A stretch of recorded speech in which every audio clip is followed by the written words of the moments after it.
Hey guys. Yo, what's up? So, this week's pre-roll is actually brought to us by... Us. Yes, what? Us. Is that even illegal? That is... Did we get... No, I talked to our lawyers. Controversial. And Zach told me that this is okay to do. We can chill ourselves. Did you put a little tie on Zach before that part? Usually. No, I should have done it. Usually you do. When Zach makes business transactions, You gotta put the little tie on him. But he told me that, effectively, that if we tell our listeners to head on out to this podsurvey.com/super... Podsurvey.com/super, you said. They can fill out a survey that lets us know what kind of sponsors work well with the podcast. Wait. So they get a podcast and they also get a premier box ticking experience? And we're able to bring both of them? How can we afford this? Box tickers. How can we possibly have the money to make this happen? It's pretty great. And you know what? If you the ones who do fill it out get a chance to win a $100 Amazon gift card. Dang. So that's right. That's all out. We can buy toilet paper with that. You know, like a lot. Yeah, no, it's there you go. So, to get better sponsors, again, podsurvey.com/super, and tell us about your stuff and you. And, Zach's going to take that info and I have a very simple question here. How long do they have to do this? Like, how long does the survey last for? Oh, it's like a 5-minute survey. No. I mean, when's like, the end? Like, When's until, the like, end next point? week or... what's the cutoff date? We don't have a cutoff. Just go. Just go. The reason fun. I say this is because we did this like 6 months ago, Yeah. and then immediately got feedback that like our listeners killed the website. Yeah. By overdoing it. Yeah. Well, we only ask like once or twice a year about it. Yeah. So do it right now. And Give it a look. And the site's probably going to be broken if you do it right now. So come back like tomorrow and Zach do it will then. file it in his briefcase filled with shredded newspapers. Do you get Business and dead birds. You get a rush Business out of and that? dead It's birds. like, okay, everybody, do it. Oh no, there were too many of you. You did it too hard. I love you guys. That just means we're really good podcasters. That's like everyone go to their local city hall and spit on the floor. Oh, and then we all over. then we like news articles like, what the fuck is going on? Everyone's going to city hall and spitting on the floor. Yeah. But with surveys. All right, this is a really long pre-roll. I know. I like It's it. fine, it's fine. All right, let's Click the survey. Cue the music. Cue the music. You do? We have music?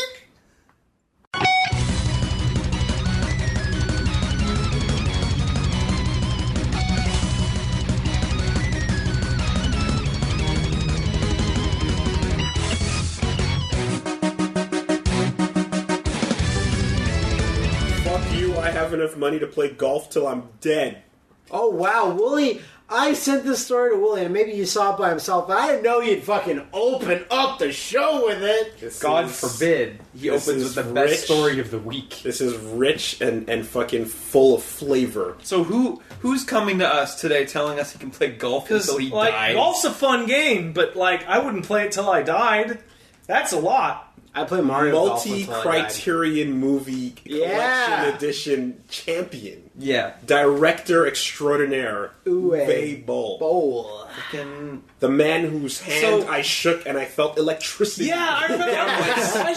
I shook his hand too, and I was overcome with his weird German charisma. The crackle of integrity and creativity. And then right after that, right before that, he like punched Lotax in the face. Yeah, and everyone was like, "Yeah, beat up Lotax." He's German Dio. He's overflowing with charisma. It's amazing. So after a horribly botched Kickstarter and horribly failed Indiegogo fund, After 3 don't forget the failed. other botched Kickstarter. where are we up to? This was the third one. Yeah. We're up to probably less than 5 or 10% of the funding. No, but where is Uwe up to? Uwe says, I guess the world doesn't care about Rampage 3. Isn't the name of that video titled "Fuck You All"? Yes, fuck you all. Yeah. So he's been trying to make Rampage 3 for a while now. Now, Rampage 1 played at the Fantasia Movie Festival, It did. and I remember seeing it listed, and then it goes by Uwe Boll, and I'm like, really? Yeah. Like, seriously, this is still happening? And it's not based on the game Rampage. This is no. Oh God, if it was, I would have funded it. No, it's not. This is just him doing his.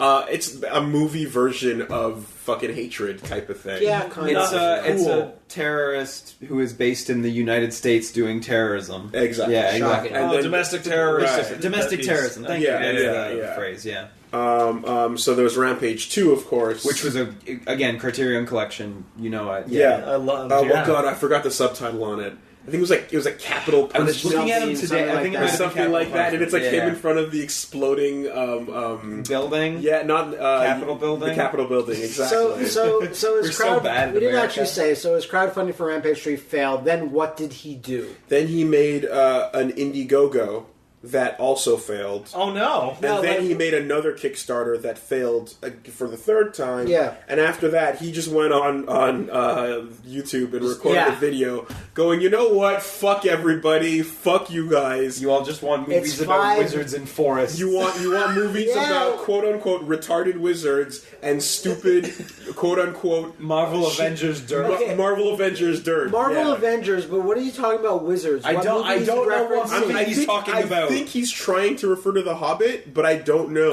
I'm not sure. I have no idea. But no one will dispute him on that. I'll be like, there's so much parts about this that I love, but there's one question that I have. Maybe Harry Potter. Because I remember I was thinking of that, but it's like a decade gone now. Like Harry Potter. Maybe he's talking about Percy Jackson. I remember. No, shut up. No one's talking about Percy Jackson. Maybe somebody can email us like the answer to this question because it's important to the story. It's like, okay, it was explicitly discovered that the reason why Uwe could make all his shitty movies is because he was abusing German art tax credits. Yes, this has been exposed. He's just like everyone saw his balls. You make movies in Germany under very specific budgets. You can pretty much get it all back in tax refunds, so that movies can be as bad as you want, and they don't have to make any money. So you just write the whole thing off. But clearly that has to have stopped, right? Because why would he be going to crowdfunding? No, because I think he just wasn't getting the actual initial investment anymore. Oh yeah, there you go. Yeah, the money to actually make the movie and make it back. Okay. Because the point was, as long as you film in those locations and make it predominantly from that place, you'd get all that tax credit back. That's I think at least 2 Blood Rain movies, a Far Cry movie, obviously House of the Dead, Postal, Far Cry. Now, when all of them were killers. When that IGN article came out exposing the truth about his tax credit exploitation, right? They didn't think that he still had the. I want to say integrity, but I don't think that's the right word. Intestinal fortitude, testicular fortitude. Yeah. To continue to believe in his movies. Because if the one important thing you listen to him talking about in the Rampage Fuck You All video is Rampage 3 is quote-unquote an important movie. Yeah, it was important. Yeah, he keeps saying this needs to be made. The fact that he would even go to crowdfunding demonstrates his trust in the fact that there are people who want his films. Yeah. Yes. And that's what I'm saying is he gets those tax breaks, but he actually believes in the shit that he films. We saw him at the premiere of Postal, and it was blatantly obvious that he was really proud of that movie. Yeah. He was really, really proud of one of the worst movies I've ever seen, going as far to have a Q&A period about why he shoots all the kids in that part in the movie. Yeah. And it's because people in Hollywood tell you can't shoot all the children. So then we hooked up all these kids with squibs and shot all of them. What a bold filmmaker. He almost came out to Cult of Personality. It was amazing. It was an experience. So, yeah. And then there's another 5-minute video after the Fuck You All video. Yeah, that's right. Where he goes into further detail about this whole thing. But so Uwe Boll's super mad on the internet. Uwe Boll is out of the crowdfunding game. Fuck crowdfunding forever, he says. Your eyes would glaze and kind of say out of the filmmaking game. No. That's what that says. He'll be back in Blood Rain 2. Hey, you know what Uwe Boll movies always had too much of? Production quality. Yeah. So let's go indie. Let's see what Uwe Boll can make on $100 and a fucking shoebox. He's gonna make The Room 2. I would like to coin a term for this exact character arc in the video game industry, and I'm gonna call it Jack Thompsoning, in which you appear as a villainous piece of shit, and then just over time you just like fade into dirt. I want someone to introduce him. No, I'm becoming dirt. Someone needs to introduce him to Shia LaBeouf and just see what happens. Just do it! Just do it! Just make the movie! Just do it! Yeah, you can't see the gesture, but we're doing the gesture. We're doing it. I saw a comment that said, I think Shia LaBeouf is trying too hard to embrace his crazy Hollywood persona, but I don't care. That video is amazing. Yeah. You know, I heard that comment too, but like everything he does is hilarious. That video is amazing. If you're tired of starting over, stop giving up. Yeah. That full gesture. Insanity heel turn, I love it. I fucking love it. The only way, because you can put it over a screenshot of The Last Guardian. It totally makes sense. It's a full-on whoever's his PR guy is genius, because it's like, how do you go from being a fraudulent hack? You turn full art house. To be fair, I think he's his own publicist. Probably. But you know what I mean? You turn it around. The Shia LaBeouf musical thing with him will never be bad. No, it's amazing. Yeah, and then the whatchamacallit, the event where it's like, come stare at him with a paper bag on his face, and he cries and for a while and feels bad. I am not famous anymore. Yeah. Like actually, if he likes what he's doing, full on art house. Yeah. Everyone thought Bill Murray was going too far. What Bill Murray even do? He because he more or less left like the big Hollywood movie game and started doing like a lot of Jim Jarmusch movies, indie stuff, and they're pretty good. But they're all a lot of them are hard to penetrate. If I was Bill Murray, I would leave the movie business too after not getting a goddamn Oscar for Groundhog Day. Sure. He deserves it. That's a long ass time ago. I know, that would have been a little bit earlier. You've seen that movie? That movie's amazing. Yeah, no, we're all aware of the Groundhog Day. Yeah. So, Uwe, we steadfastly await your Patreon. Yep. Oh, yeah. Coming soon. With a Patreon, he only needs to get like 5 guys in and wait for 20 years. And then he's got enough money for a movie. If I pay Uwe Boll $200 a month in Patreon, will he guarantee to fight someone on the street every month? If Uwe Boll made a movie adaptation of a David Cage game, I would fund that. You know what? I would love that. You're absolutely right. That's the exact level of directorial justice that it deserves. There you go. And I just pay for a picture of them shaking hands. Rubbing their baldness together. This is episode 96, by the way. So as you'll know, today is not a Super Best Friend construction cast, unfortunately. Those images people were making of us, they were staggeringly accurate. We should record this anywhere we can now as a gimmick in the loudest place possible. I brought my hammers and saws today, so we can just get going. We got kicked out of 2 different locations. Yeah. I didn't think about it that way until Bunny Hawk's video points out. It's like, so we couldn't get quiet places, and then the not quiet places that we did get, we were removed from twice. And a quiet place turned into a loud place. And not even so much kicked out as much as it was like, we're just going to fuck up your podcast until you walk away. Yeah, until the point of like, guys, we're going to bring down the screen.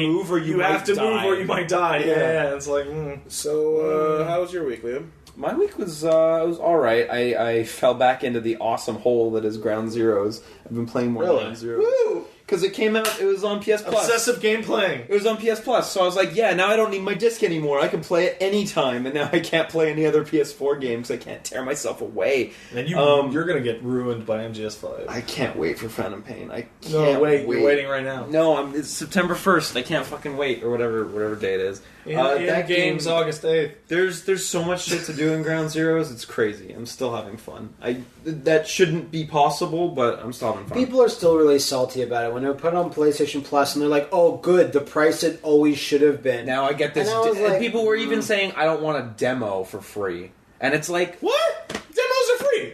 Even if you think it's I know, a demo. but people were criticizing the PlayStation Plus absurd. decision committee for putting a demo That's as totally one of the absurd. games and wasting a slot. I still think because they all want A Nash. demo, I a demo think doesn't traditionally have a start and an end. Yeah. It has a cutoff. or point. like at least like a raw 4 Or like hours shareware of does. like gameplay and I don't know, man. saves and I shit to do. think that it It's a still little came much. out like $10 extra even after the price drop. Oh, yes. But it's still pretty good. Yeah, without a doubt. Like I think that game should have been $20 tops. Yeah. but like it's fucking good when you have it Still in your think it's a hands. really good one. like. Hey, we're jumping ahead a little bit here, but it's like if your game doesn't to qualify for being exploitable by the Steam refund thing, then you should probably not complain about it being a paid demo. Yeah, no, Yeah. exactly.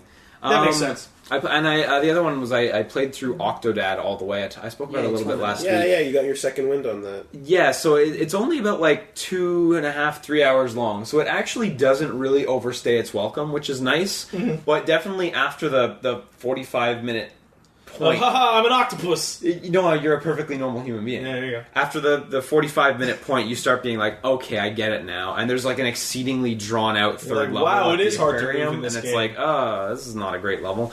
But like, I think it's worth like a $5 bill. Yeah, if sure. you ever find it for $5, it's worth that 2 hour, give it a 2.5 $5. hour thing. Exactly. Don't pay $15 for it. Definitely not worth that much. Well, why play as the Octodad when you can play as the Squid Kids? Yeah, of course. That's another thing I played. But still on Octodad for a second. Alright. There's these 2 extra levels in the game that I looked up, and they added them after the initial PC release that are fucking terrible. I don't know Yeah. what they were thinking. They're these. Are they weird new gimmicks? No, they just That's rehash weird, the old then. stuff, and that's the problem. One of them you play as a nurse. One of them you play as you go to a date with your wife, and then you have a gimmicky thing of like, oh, I'm going to be the waiter, but also go on a date at the same time, and neither party can know. You know, neither one pans out well. They're both fucking terrible. Like, those sound funny I don't know what- in my brain. Yeah, no, on paper they should be free, but they're the worst situations Like in the game. Mrs. Doubtfire moments. Yeah, dude. Yeah. Wait for that game. I'm going to go out on 2 hard dates at the sale. same restaurant. What? Exactly. That's the thing. But no, it doesn't. Oh, work out. Joey. So for anyone still waiting for the Wii U version, yeah, wait for that $5 sale. Don't jump in at launch.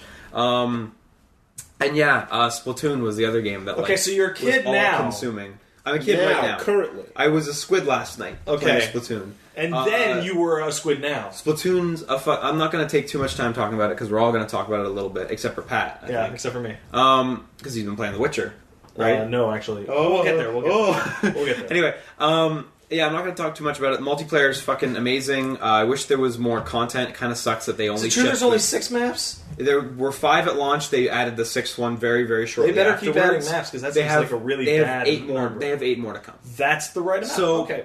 in a little while, there will be more than enough content. Right now, there's like, okay, this is enough. This is enough to ship a multiplayer game. Just for the single player, I really enjoyed it. I thought it was a lot of fun. Also, wish there was more content. There's like under 3 hours of single player content. It's a walking start. Yeah, It's not quite rolling. So Because I remember you when Hyrule Warriors came out, you would not stop talking about how much There was content. too much there content. is. I couldn't finish I bought everything. all the There's too season much. pass shit in Even fucking Hyrule Warriors as well, I yeah. haven't even finished the base game There's too much stuff. stuff. I just assume. I'm not sure if it's been announced. I don't think that there's got to be more single player content they'll add down the line in DLC. I really hope so too, and I really did like the single player, and so it's kind of a bummer that the Splatoon amiibos lock like an extra 2 and a bit hours of single player content behind them. Granted they're just modifiers on the single player campaign, Challenge missions. but the fact that you don't have those from the get go and you have to spend an extra $35 to get it, if you can even So find that's the thing I amiibos. want to say is like Jim Sterling put up a video about amiibos last week, and I completely agree with everything he said. And that it's like, okay, because amiibos have now become worse than DLC because they're DLC that you can't even you buy. can't get. The point where amiibos become good is when a single amiibo's value across a variety of games adds up to a large amount Right. of content. So far, Nintendo has demonstrated a staggering inability to deliver that. And, on and also, there's so much potential value. Yeah. in the real world, the value is hurt excessively because you're probably going to have to, if you actually want to get it, you probably have to pay twice its actual value to a scalper. If you don't reserve it, you don't deserve it. Yeah, but even reserving it doesn't even work. It's crazy. And motherfuckers are jacking trucks. So. Yeah, no, exactly. You can't fight it. Crime is happening. Not you even have to commit crimes. Because we've gone from gray market to full-on black market. Yeah. And you know that it's not going to get any better when a company sees that people are jacking trucks. They're not going to do anything to stop that. It's like a game, we sold you those amiibos. Like, it's your fault. Because that's Furby level. But it's not really even their fault. You know what I mean? Where was the APC? They were stolen. I don't know. You should have hired one. Well, you know, once Nintendo APC rental service. Once it comes off our truck into your truck, it's not our problem. You want to buy some more? We don't have any. Yeah. But yeah, like, I don't know. Words of war. It kind of bothers me that they would lock like almost half the single player content behind amiibos when there's such a small amount in the first place. Yeah. And it's super fun, but you can't even change weapons without having an amiibo to unlock that facet of the content, and that really sucks.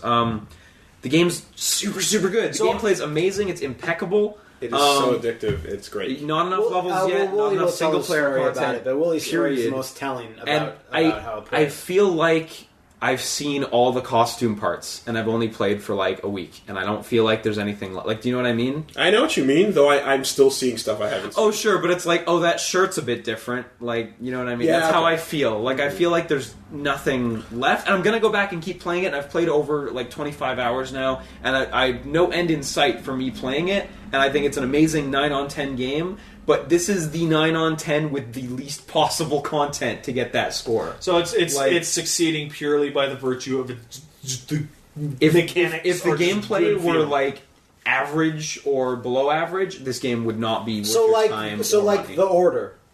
Yeah, kind of. Yeah. Exactly. You know, like, and I think, but you know, even. It'd be worth it at 20, like The Order. Yeah. Exactly. And I think the fact, though, that like everything in the game runs on a rotating sort of schedule-based system allows for you to revisit it and perhaps see new clothing in the future. Yeah. You know, we were online when the paintbrush got unveiled. No, right? definitely. And Well, yeah, they're going to keep rolling out content, and I was going to say, like, when all the content's out, it's probably going to be a hard 10. Like, unless they do something wrong and they fuck up the balance or some shit. I don't know. Hyrule Warriors, like, let's say the base game was like an 8. It's an 11. Hyrule Warriors is the best game ever. Let's say the best game. Let's say the base game was at an 8 when it came out. Yeah. But like with everything that's there now, in terms of like value per you content, get to bump it a full point due to 10. content Like, at least. You couldn't ask for more. $80 for all. Like, Hyrule Warriors has probably the ask best for more of season it pass other any game than a ever sequel that has So, other games. Yeah. Like in a perfect world, like what we're playing right now is New Generation.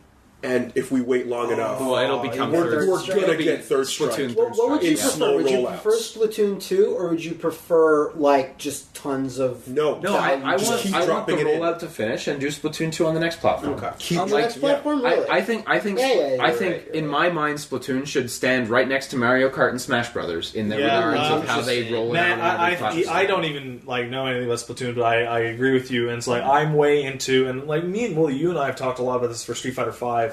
Way into the game comes out. It's going to be that game. It's a platform. And they're just going to fucking add to that shit for years. It's a like, just fucking go. Yeah. Well, hey, I mean, like, 4, right? Ultra. Like, that's... And instead of a sequel... Like 7 years of Instead of a support. sequel, here's an expansion that has new shit, but you get to keep all your old matches. That's what absolutely what I want to see. So when we get to that Splatoon Third Strike, you're going to have a fucking 11. I have a very, very negative Nancy question to ask. Well, yeah, shoot. Okay, you guys have been playing... It came out last week. You all been playing it crazy, right? Snorting paint. Have you noticed because my fear for this game is the population. Have you noticed any decrease in population at all? Never. There's of course no way to see how many servers. No, but you feel it. Because the matchmaking's so quick from match there's to no way match to has even been tell. the same every time, which is seconds apart. Okay. Yeah. And the only variable is depending on what time you're playing, you're getting a bunch of Japanese players or a bunch of American players. Okay, because... But since there's no count or server numbers or anything. There's no way to even tell because the matchmaking is really tight. Because and the fast. super and the servers are really good. Okay, and question number 2: can you play with the Pro Controller? Yes. Yeah. Okay. Can you? Single player? No. Multiplayer? Yes. Okay. Oh, you can play multiplayer with the Pro Controller? Yeah. I never knew. I never tried. Yeah, it gives you the option. It's better with the gyro, though. Honestly. So. Yeah. Okay. No. Okay. Not for me. That will be my answer for that. And that's fair. Exactly. I really, really like the game. Wish there was a bit more content, like, all around, and hopefully they'll put in some more single player. Hopefully they'll put in a lot more costume stuff. You know? No, we need Yuri and Hugo, Chun-Li, I really wish 12. Those are not metaphors. We need those. Yeah, we need those. Yeah, I really petty gripe. I wish every amiibo just got a fucking shirt in the game or something. I'm fed up of Nintendo shipping big games that don't support all their amiibos in like a cosmetic way. You want everything to be like Yoshi's Woolly World in terms of. And although that shit's creepy as fuck, man. They look the good. Textures look really scary. Nah, they look fine. They look good. But yeah, because it's like I bought this little Mac amiibo. What can it do? Well, not much. You know. If it made everyone into like pink Doc jumpsuit Lewis or pink jumpsuit, yeah, that'd be cool. Yeah. Well, like I said last year, I still think they're going to have their big amiibo game at E3. So yeah, there's all that, and as we were discussing off podcast, there's no reason for every amiibo you own to not unlock at the very least a costume. Yeah. In almost all of for a games. developer like Nintendo, like that is for well Splatoon, within their it's kind of a special case. But like, if you have a Mario amiibo, it shouldn't unlock anything in Hyrule Warriors to me. Any Zelda amiibo should, and they do, I think, almost all of them. No, just Link and the spinner. Link unlocks the spinner. And then every other amiibo unlocks but you know what I mean? Like, reward. do you think it's fine if you have a Mario amiibo and it unlocks a random thing that has nothing to do with Mario? No, if it's completely cosmetic and just a bonus, absolutely. Like context matters for sure, but like in Mario Kart, for example, there's a wide breadth of amiibos that are supported in costumes. Because almost every racer. But on the other hand, there's a wide breadth that just aren't. How can they like Captain Falcon supported Pit? Because dude, it's like again, if I put Captain Falcon on my Hyrule Warriors fucking thing, like let me put the Captain Falcon eagle on his shield. Just dumb shit. It doesn't matter, but at least add something cosmetic so that it feels like you're getting a little bit of value. I'm cool with the Hyrule Warriors one because like that was like a patch post-release before amiibos were, that game came out before amiibos were really and it came out before Smash even. Yeah, so all those games in that shaky middle territory, but now that we're in a post-amiibo economy, like I really feel like Nintendo needs to deliver. Okay, of course, like clearly their priority is focusing on getting more of the Splatoon specific content. Done first. Definitely, absolutely. That's not ready to go. Also, I will be super mad if one of the maps is not Delfino Plaza. Yeah, that makes perfect sense. Yeah. Okay, seriously, and one of the weapons isn't the flood. Right? How are they going to have a fucking amiibo game when you can't buy amiibo? Like how can that possibly work? If they announce the amiibo game for Christmas, right? Yeah, that gives them another 5 months to sort out this fucking bullshit. Ships with 5 amiibos.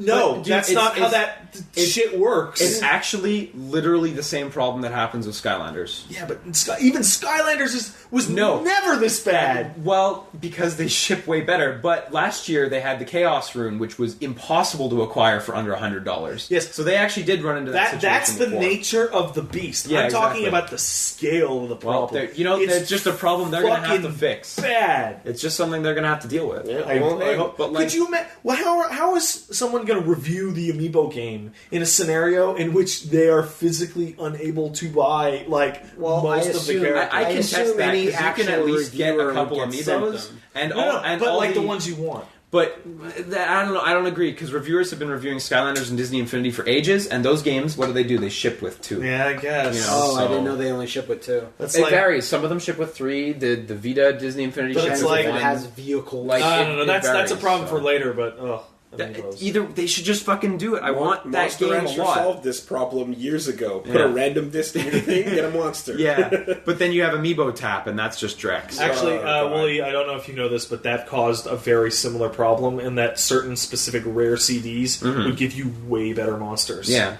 and I believe it. Can't Stop Mr. Domino would give you Mr. Domino. Yeah. Aside from Splatoon, did you know RE2 gave you a fucking pile of dog shit. Nothing really of note. No. You played 25 hours, and it turned me off of Monster Rancher. Somewhat. That's why I never played Monster Rancher, because the RE2 disc maybe you should put some music CDs in there and see what you got. I didn't own music. Put Prince in there. Exactly. Yeah. I own music now, though, because whatever. You don't really. Shut up. Yeah, Put in Viper and get really Moo. No, get an unnecessary character. Yeah, all right. So that was it's a good game. Just I think it's amazing. There's just not quite enough. Okay. Yeah. Okay. But pick it up if you have a Wii U. All right. I guess I'll tag that. Yeah, go ahead. My Splatoon experience. What was your Splatoon story? I downloaded the game. Right. I made myself some dinner. I ate it. Came back. Played Splatoon for a bit. Put the controller down. It was 4 a.m. What the fuck happened? Oh, it's one of those. What the fuck happened? It's one of those. Right. Made a tweet. Said I can't stop Help. Splatooning. Please send help. Pat had a similar. I had a very similar tweet this week. Boku no Eruption was like, "Yo, add me." I'm like, "All right." We jumped on Skype. Oh no! Another 4, 5, 6 hours later. So it's 10. We're playing with Shane from Did You Know Gaming. We're just going nonstop, going hard. I'm seeing Brennan Williams or Brennan Squilliams. Oh! Tweeting out, going up in the enemy's base with a Kraken, witness me, waiting for that shiny and chrome paint DLC. The game is crack, man, and specifically the main multiplayer mode. I feel that the main multiplayer mode of just covering the paint in your bases on the whole map is way better than any of the other modes right now. I like Splat Zones for sure. Yeah, Splat Zones. I'm starting to hate it a bit less because I'm seeing how some of the strategy works. Well, you gotta play. It's still very camp friendly, but I still think that the perfect mix of you can get aggressive and get points, or you can just run away and also focus on points. Look at the map. There's a lot of things going on in the default game that you don't get in the other modes that I really like. So what you're saying is that it's a problem with a lot of shooters, and that there's nothing for shitty coward players to do. Does this game have things for shitty coward players? Yes, to do? but if they're really shitty, then they're not. No, it's sliding scale, right? But there's multiple. Play Counter-Strike. There's multiple ways for the non-pro Counter-Strike players. There's multiple ways for you to win, and you can approach your.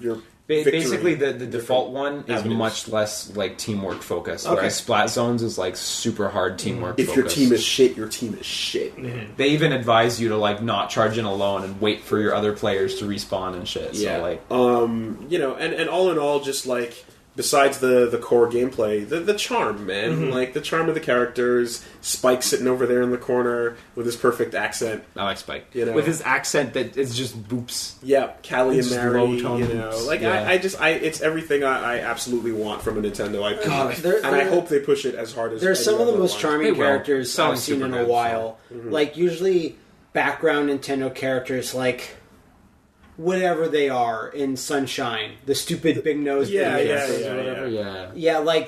They're there and they were shown in a Smash arena one time. Yeah, but this is Splatoon. Like you said, Spike. You look at Spike and someone sat there and thought about it and then looked at a marine creature and said, "Let's design a cool character." No, the art team killed it. And clearly, the internet is very taken with the art style and characters and stuff. So that. That's proof right there. The last time I've been that strongly impressed with a Nintendo art style decision was Mario Strikers. Okay, and that wasn't even really Nintendo. That was Next Level Games. That just got that style going. Yeah. Okay. Okay, let me ask you something. If I was totally indifferent to the art style before playing the game, will the game win me over? On gameplay alone? No, I mean the art style. It's not. It's not. The problem is that no, because you guys are describing how awesome the art style, how charmed you were, and it's every time I've seen it, it's completely rolled off me. The problem is because you're not fresh and you lack freshness. Yeah, man. And you will never be fresh, unfortunately. Yeah. No, they don't speak English. No, but it sounds like they're saying it. If you listen carefully, it sounds like they're saying it. Your freshness is low. Listen. I'm not crazy. It's a different, it's clearly different syllables. Yes, but you're hearing something. Wow, we're getting into this. Also, notice how we were looking at the bottom of the amiibo box in the corner, of course, and you see the little slip-in pack at the bottom, it's written in whatever Squid language. You just said that, but I'll just cut the tension. We recorded a Splatoon video, and it was mostly Wooly and Liam marking out to everything and having discussions about squid talk. Yeah. They were really into it. Going into your fashion zones, not being fresh enough to buy shit. Yeah. It's great. It's great. No, it's honestly just like, okay, Nintendo's, whatever, the Miyamoto, proteges. Yeah. It's the Garage team. Is that what they're called? The Garage team? Okay. That's awesome. Man. They workshopped a concept and came up with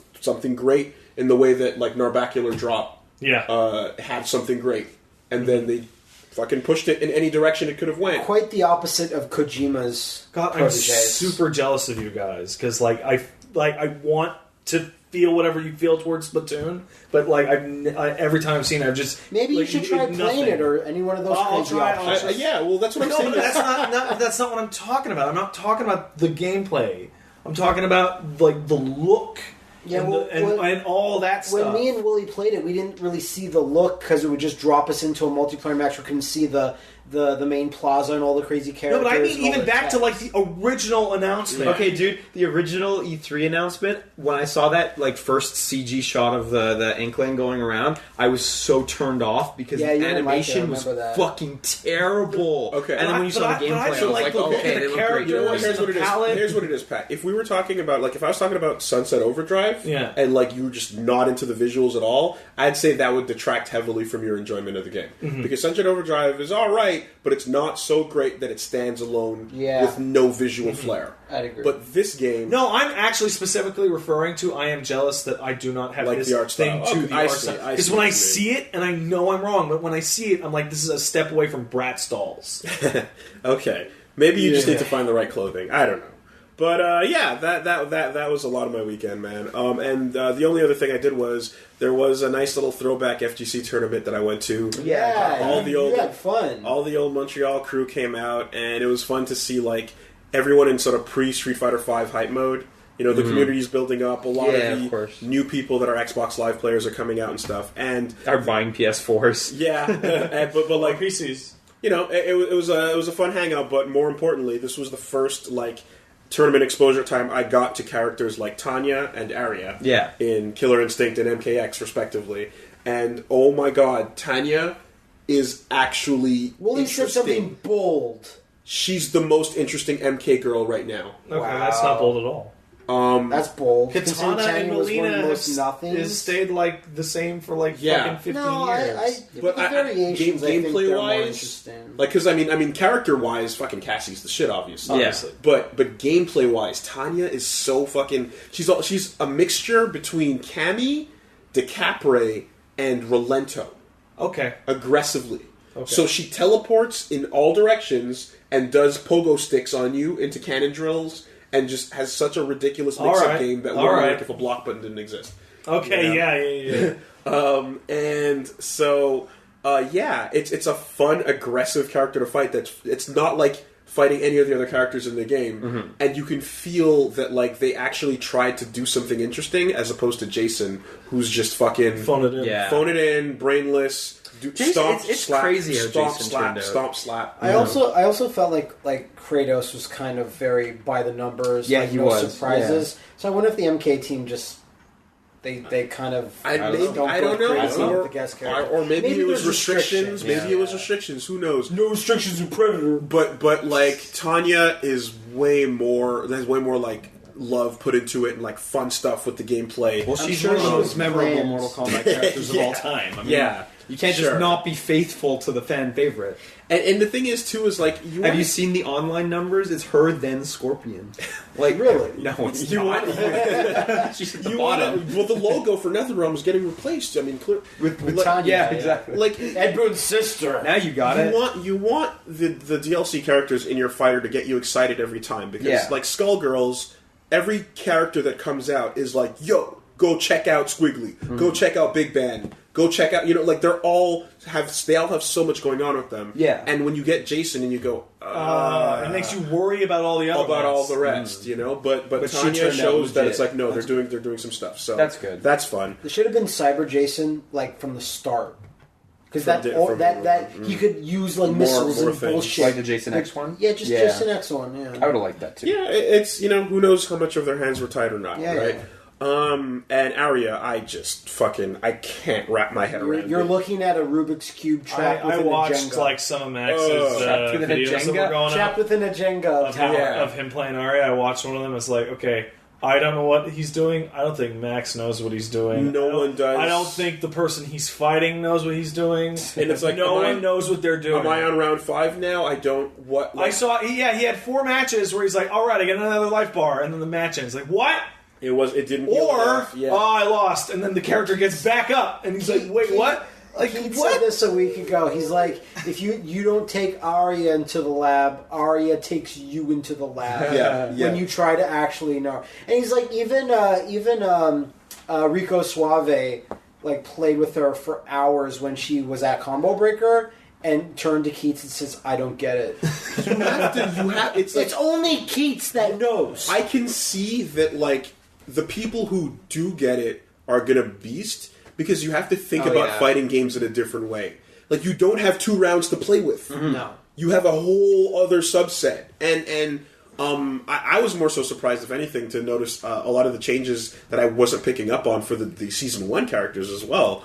Because with every new character, there's like a boatload of... A whole bunch of changes, yeah. And like going back to Thunder and seeing like all the shit they did to him, I was like, whoa, this is weird. And seeing mid-air counter breakers... I was explaining to these guys You were describing seeing Thunder float through the air doing a counter with a parry stance, just floating like, whoa, are you going to hit me? No? Okay. Like, it's fucking weird, but... Because it was mostly due to changes like TJ Combo can recapture, and it was only him for a while. Then after like a patch or 2, they're like, no, there's other characters that have a move that should recapture, like Saberwolf has a move, Orchid has a move. Yeah. And they're like, but there's other characters that don't even have a move that we can even try to interpret as being a recapture. But if you can recapture, you should be able to break. air counter break and air counter breaker. So they've really been like, every time they think about it each time, what should we change? They and throw it's a like, new system in they've there. thrown a new system sometimes. And, and same thing like Hisako, it's one thing to see the gameplay rundown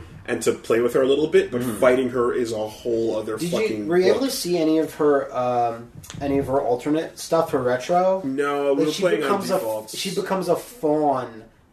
Wow. Like goat legs and antlers That's and cool. shit. It's really neat. Creepy. Yeah. No, it was like tournament mode, so no cosmetics don't matter. Yeah, of course not. But... MK matches ended with like if you're in the middle of an X-ray, pause, go to rematch. Yeah, of course. Wow. But it sucks to play that way. Yeah. It doesn't, but it's lame. It's faster. Yeah, but it's like fucking lame. It's so much better. You want to get more game time. No, I won't argue with its necessity or expediency. X-ray at the end of a round, you mean? Ending games with like pause and then restart is lame. And I learned where my Kotal Khan stood. Apparently they're on his knees. On his knees. There you go. That is a hard character to win with. They just They're put some... above it. Max made a video. They just put some changes into it where I think he's better now. He got buffs because he needed them, quite frankly. Yeah. The grappler no perks idea. good at the beginning, not good later. No, they made some changes where I think he's better now. Right? But it's all numeric changes. No actual like Frames or it's things are safe. No, things are safer, and that's about it. I think there might have been 1 or 2 damage tweaks, but no properties changes. no property changes. Okay, So like that was fucking great, man. Like tournament MKX is fun. I watched the finals of Combo Breaker, and it was Raiden versus Kotal Khan. It was a fucking... That's a good final. It was an exciting match. Because I remember in MK9, when MK9 was in tournaments, people were like, this shit sucks to watch. It's boring. It's all Kung Laos. It's whatever. And the finals of Combo Breaker were legit exciting, like perfects. Flawless victories. That's cool. Sorry. And I gotta say... And then, like a nail-biting match and a perfect, it was like, kept you on your toes. And I gotta say one thing, like having 3 TVs next to each other running Ultra, KI, and then MKX. The 3 kings. Right. Yeah. Oh my god, like KI looks the best. easily. Yeah, KI looks amazing. KI's visual update in round 2. Do you remember when I was being a shit over how KI looked? When it was at 720. When it was at 720, and then I walked into Matt's house, and it was on the screen, and from like this fucking staircase, I went, did they do something to Killer Instinct? Yeah. Because it looks way better. Because it went up to that 940. Game has been dramatically improved by its like resolution. It bump. looks better than MK and Street Fighter. Absolutely. It looks Yeah. amazing. Can I completely agree. I think Killer Instinct has no right being as good as it is overall, considering all the development tribulations it's That had it's come from. from the days on it. I would being on agree with you. 360. Round 2 should be a burning car crash. And it's like the only game with the ill-fated meld menu that Microsoft tried to push at the beginning that actually made it somewhere. I would And it's agree still with there. you if Iron Galaxy wasn't a company that specialized in helping out other companies transition. Yeah. Like that's actually like That's remember what they there's do. an interview with Dave Lang saying we're not really developers. We just cut our teeth on helping support like engines and things. So I bet you if they went with anybody but Iron Galaxy, it would have been And pretty internally, who knows? There could have been tons of car crashes. Yeah. But the pace of release just kept going. Smooth, man. Yeah. And that ongoing multi-month hype of like new character, new reveal. Oh shit, what's it gonna be? The thing that gets me is the new character reveal followed by you can play her next week. And here's the full breakdown. Yeah, it's crazy. And here's a tiny little hint of the next character. Yeah, exactly. And like and in those streams, Keach is like he's not inventing the character for you, but he's showing you what she's about or what he's about. You know. So no, that was me. Pat, what's going on? So remember last week I was like playing a lot of FF14 and I hit 50. Mm-hmm. I got my second 50 on a new character. No, you keep all the same character. Every character can do everything. You just change class. Class. Yeah. So I hit my second 50. Whoa, Yo, that game's real good. How many 50s do you have to hit till you're actually legit capped? How many legit capped? How many are there? I think there's 8 classes in the game right now. So it'll take you another week. No, I don't want that many. Oh, okay. What do you get for capping your cap? When you get to 50? 50 on all 8. On all 8, nothing. You get a little gold Mario statue on your profile? No, in your character sheet, if you hit the cap, it turns gold. So I guess you can turn all of those gold. That sounds important. No, it's not. But don't you need it? No. If you don't have it, it'll never be finished. Okay, what? What is this? There's no. Just you'll never. You'll never win. No, it's straight up. I love that intrinsic value. No, when I get to endgame, I want to be able to play a healer, a DPS, or a tank. Yeah, of course. And I'm working on getting like one of each to there, so that when I want to do World of Darkness, and I go, hey, does anyone want to do World of Darkness? They go, 3 tanks say yes, but only 1 tank can come, and it's me. And I go, sorry, fuckers, you can't, like... Yeah, no, I want to be able to do all of it. That game's so now amazing. That you've got a part-time job as Guildmaster. No, I don't. How's that going? How's your Ken Dream Home coming along? Oh, it's great. Party. It's great. Stormatorium. I love when I got back from when I got back from MomoCon, like all the furniture had been completely moved around. And I walked in and went, the fuck, you moved the couch? Why you move the couch? Oh, it's better now. People that know better than me, and they got Zubaz and Rage standing out in front of the house right now. Yeah. How? It's a NPC that you can get. You call it a retainer that they've dressed up and created characters that look like those 2 guys. I see. The FC's doing really well. We're 10th in the world now. Wow! And number one on the server, beating out like Gaff. Wow, awesome! But like you said, doesn't that have a lot to do with the fact that a lot of old players it's a cheat way to look at it because it's done by weekly standings, right? And your weekly standings is determined by activity, right? And Gaff and all the other top FCs on that server, they're ones that were there since day 1, 2 years ago. In which those people actually have every single character maxed. Yeah. And there's really not a whole lot for them to do and other since than they're not raids. doing much right then now. Then they drop in the rankings and it lets people that are leveling a lot of stuff get I'm up surprised. there. Didn't Heaven's Word just come out or is that next week? Heaven's Word comes out next Friday. Yeah. Oh, okay. And like... Well, it's coming out in June. Yeah. That game... Like, everything about that game... Like, the whole past week has been me doing endgame shit and trying to beat the story.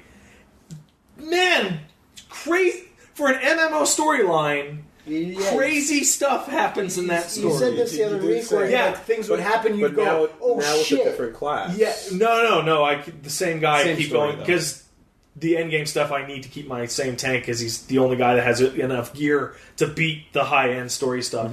And fucking crazy, like a total reset shit happens. Like, bad things happen and give you a really good reason to go to the expansion. The only problem with that post-50 stuff is that the storyline has a problem that I don't know, like, tons of games do this, I don't know how to solve it. And it's the problem where you, as a human being, figured out what was going to happen, like, 30 hours before the shoe dropped. There's a guy that you talk to, and you immediately go, "You're bullshit." Not you. No.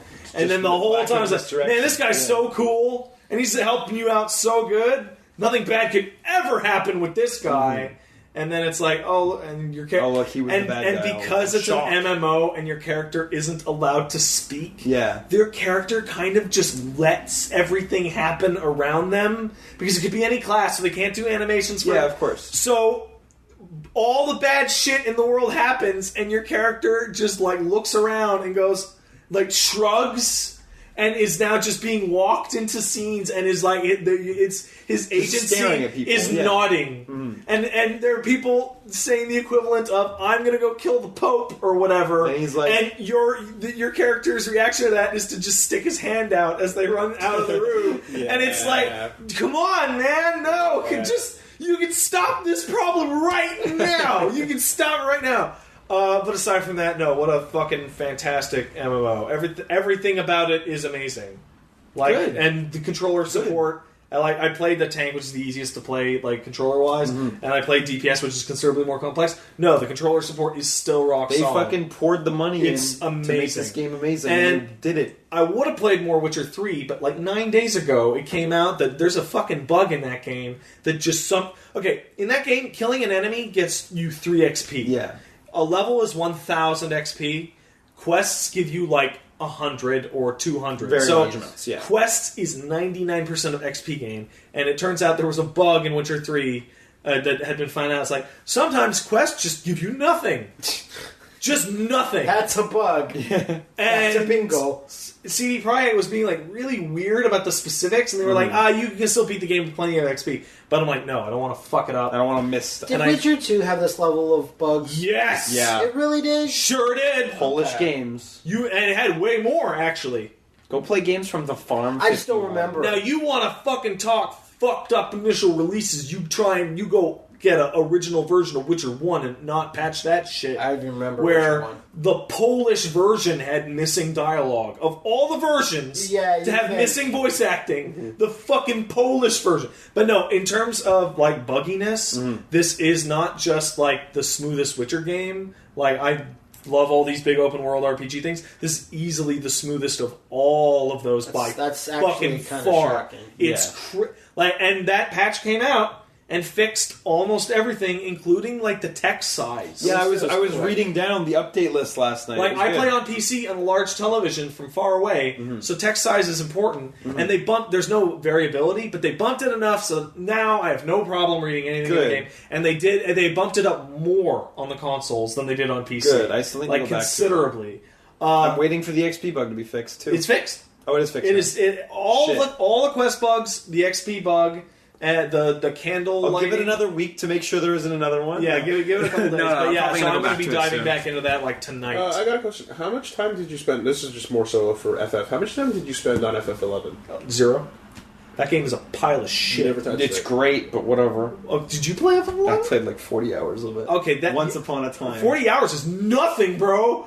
40 hours is enough to know if you like a game or not. Yeah, and that game sucks. No, I liked it. I thought it was a very good game. You know how I was initially reticent? Way harder to play. Yeah, way harder. You know how I was initially reticent of FF14 because of partying up for dungeons? I got over that because now I party up with decent people and I learned to live with Duty Finder people, with pugs. But FF11... that game required grouping to do anything. It's a different time, though. And the way you did that grouping, because this was pre-WoW, so there was no duty finder. Yeah. There was no looking for party. It was go stand in the city for people and beg for tanks for hours and then get a party and then go out. I think hours is pretty. No, extreme. actually, there's a lot of people in the FC that played FF11, and hours is in no way an Okay, because I didn't really find that much. Yeah, because you only played 40 hours. Only 40 hours. When you get in there and you're getting up to like level 30 and 40 with FF11, you could conceivably. I'm sure, but don't presume to discount my opinion. No. But no, this was a serious real problem that existed. Okay. If you were say a Dark Knight got it the worst, a patch came out that made the Dark Knight not the best tank anymore, and if you want to fucking play that game, you were getting ready to beg for parties for like 6 hours because Dark Knight sucked. Like FF11 is a pile of burning trash compared to this game, and I fucking hate that game with everything that I have, all the feelings I have towards MMOs. This one's real good though. All right. Okay. And after Heaven's Word, they're going to add a played counter. A what? /played. Like time played, which does not have, which currently does not exist. Oh, so I will be, I will be able to come back. You can face. Do you want to know, or do you never? I need to know. It comes back and it says 7 hours. Well, no, because you can face your true self. Because played never displays in hours; it always displays in minutes? Days. Oh, days. Mm-hmm. So and it rounds up. So eventually, you get like it'll say 1 month, 3 days, or whatever. And I was talking to some guys like my played time on WoW is 1 year, and I'm like, what is that? That's like that's a lot. That's like 4 hours a day for the entirety of WoW's entire life cycle. Oh my god! On average. Yeah, you're doing the math right now. It's like crazy. 8,500 hours. A year of your life. It's crazy. Hey, if you like, it's not that much. Really, how much time have you played fighting games? I don't know. The genre. Yeah. Yes. Less. Okay. Easy. And because MMOs as a genre end up being like for your entire time with that It's genre your whole is thing. the one It's game. your everything. Yeah. No, if you ask Minecraft players how much Minecraft. Yeah, is. exactly. Yeah. You want the ultimate in shame? Go to the fucking topics about Dota 2 time, in which Steam says how many times. Like, so how many guys? Like the average Dota 2 time is like 800 hours. It's fucking nuts. Let's take a quick word from our sponsors. This month's Loot Crate theme is cyber. Cyber. So like Woolly, that's like robots. This is a family podcast. We can't talk about that. Hey. Wooly's butt Not quivering in anticipation because he hopes that there's going to be Cyber 6. Not that kind of cyber. Oh! It's the like kind of cyber. Oh my god, you've done that so many times. Like a yak back. You know, and like the practice cyborg noises. Like Cyberdyne Systems. Oh man, you love it. I think that's what they're going for. all those Fulgor noises. Oh, yeah. that's Fulgor right. masturbation noises. I love them. So, Sound of Max. as you guys are hopefully full aware at this point, Dude, I don't know. Are you cut aware? off my legs Cross your and give fingers me the while you say robot that. legs. Because it Pat- feels Pat like loves it that feels shit. like every week you guys get flashed with the Men in Black thing, and you're like, "What? What's this How do Loot I Crate thing? Right? How So does this- maybe- Wait, how do you know that? What are you talking about? So nothing. So you know what? You guys fill in the blanks. Yeah. Okay. All right.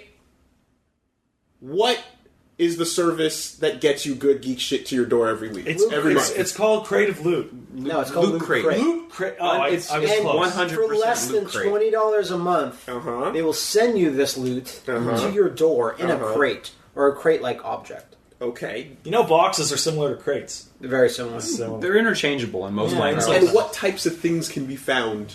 well, it depends. Augmented legs. It Oof. it That's depends. what I want. Yeah. That's a good one too. It depends because it's usually like a spread. It's usually a spread of like non-specific thing. thing. Like it's different every month, so it's hard to nail down. There's usually a T-shirt in there. Usually a comic book. Some There's type usually of- a comic some book type of that USB applies to its theme. USB like fantasy gimmick drive. USB keys, Yeah. like that. Sometimes what was that? books Lord of sneak in. Game of Thrones that you got. Like, but this one I'm hoping for just a straight up just cyborg hand. Arnold I want a little Schwarzenegger. tiny T1000. Yeah. No, I want that. I want the learning net processor, the learning computer. I want that in there, and it's busted, and it Anything doesn't that work. can be found in Syndicate, basically. Yeah. Pretty much. So, you want to head on over to lootcrate.com/super, enter the code, Super. and save A lot of money. 10%. Is it 10%? $3 on $3. any new That's subscription. more than 10%. That's actually right? more than 10%. That's yeah. like Yeah. 15%, actually. Something I like think. that. Yeah. Yeah. It's pretty good. And hey, previous crates have included fun stuff, shirts that I like to wear. Secret And that agent copy stuff. of Ready Player One. I have a copy That's of a Ready hell of Player fun One. book. Yeah. That was a heavy crate month. Yeah, definitely. So yeah, and you have until what time on what day? The 19th. This is too. You told me to study for another chapter. 12:01 a.m. 9 p.m. 9 Ah, Pacific. Oh, because it's the Pacific! Yeah. Ah! those losers. 19 Those West Coasters! 9 p.m. Pacific to subscribe and get that month's crate. There you go. So, once again, URL, LootCrate.com/super. promo code, Super. thank you, Loot Great. Matt, what's up? What is up is, would you guys want to see a movie that's the Raid Redemption, but cross Japan Yeah. as well? Yeah. Why not? Because I watched a movie like I've got that. worse things to do. Let's remove Malaysia and then put it in Japan. It's called Killers. It's on Netflix. Get on. And it's basically a bunch of dudes from the Raid versus a bunch of dudes from Japan. Specifically a Is this guy... a sequel? Nice. No, it's just called Killers. It's a different story, different characters. But remember the main boss of the boss that ruled the apartment building Yes, complex? absolutely. Yeah, that You piece know, of the shit. hammers. He plays like a scummy guy in this, and Really? they have a hero guy, but they also have a villain guy, and it takes around the concept of. There's no other way to say this. They don't say this in the movie, but I coined it watching because it's the only thing it could be. A killer that specializes in a specific type of YouTube video called Let's Kills.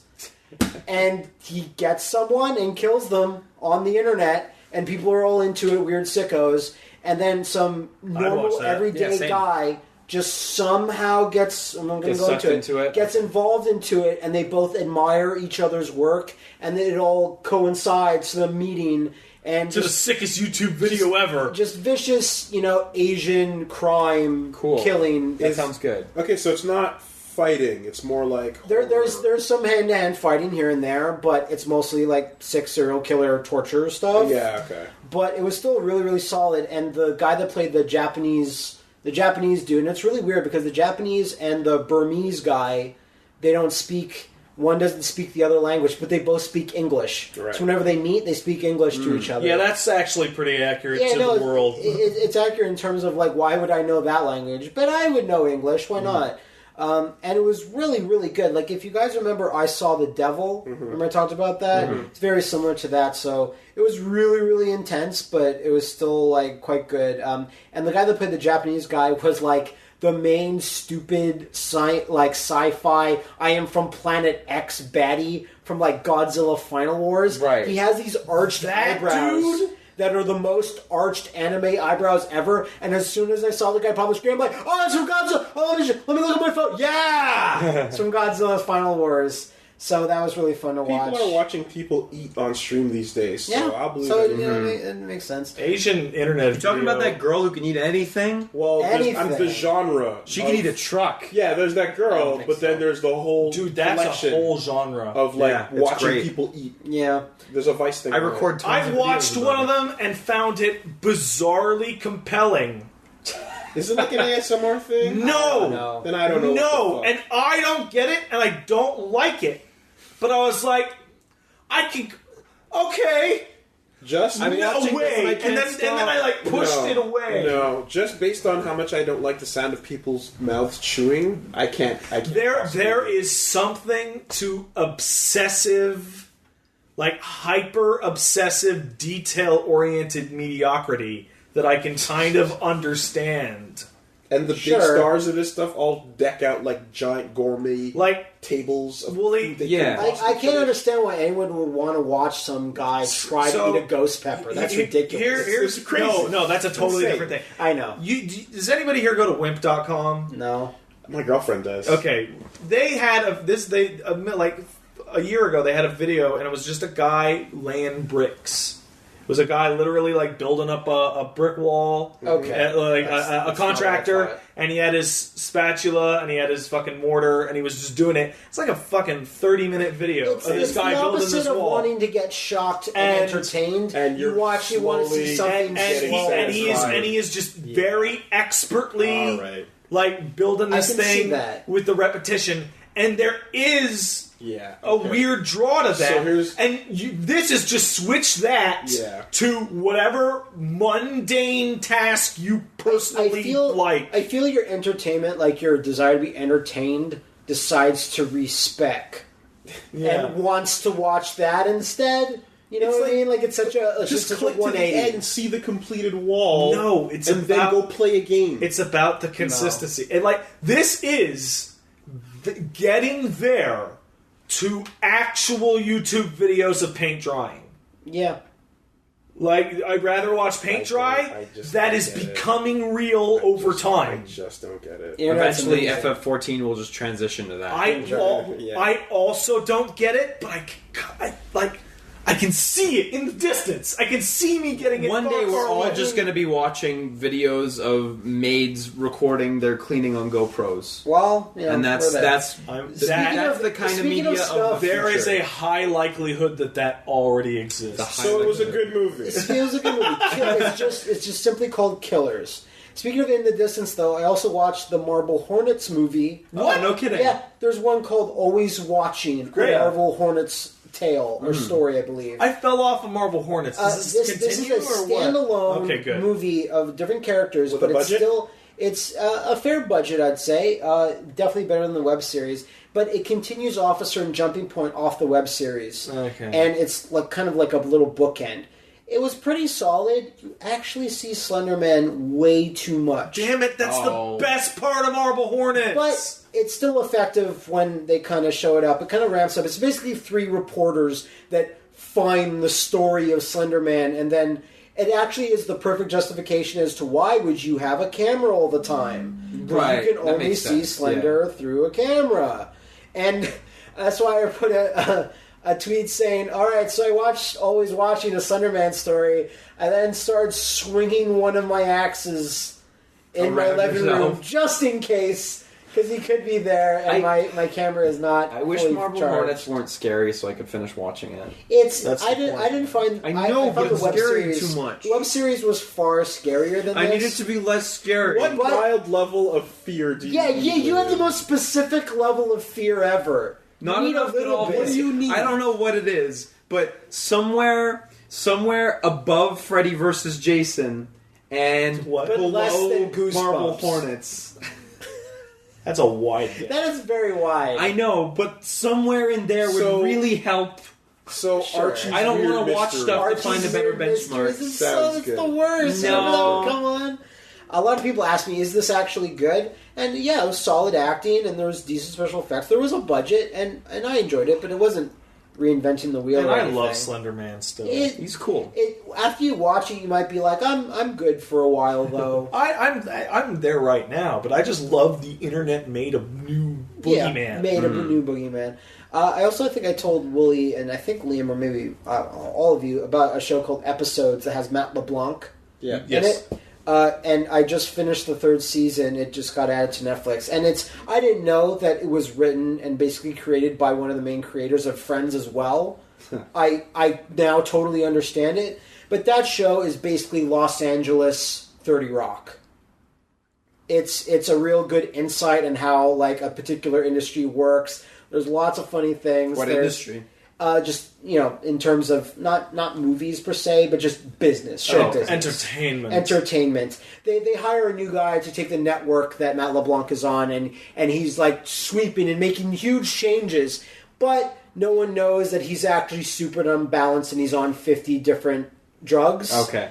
And he just comes in one day and he just goes, listen, you know what's unpredictable? Zombies. You never know what they're going to do. And then they go, oh, so you want a zombie show? No! We need to be zombies. We need to be unpredictable and bold. If you're watching one of our drama shows, the cooking show should start in the middle of it. A woman should just start cooking. And then one of the bad guys from one of our hour-long dramas should shoot her For real? And then the police, we only know what's going to happen. Like, well, how are people supposed to know what time the show is on? It's always on. And it sounds like a great network. And as he's giving this spiel, I'm like, I actually really want to watch this. You're winning me over. All of the shows on a single network, but all of the folks in the room shit. were like, what? So, what? And he's just like, listen, so then we do that, and then our news anchor comes on, and since we're the only ones that know that this man got shot in real life, the actor we paid, we'll be the only ones with the story.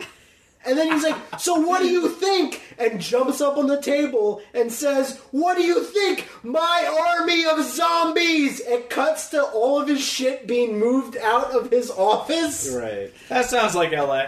It was really, really, like, I watched the third season. A really nice thing is, like, since Matt LeBlanc plays Matt LeBlanc and people go, I loved you so much as Joey, and his stalker gets over him, and he goes, I'm done.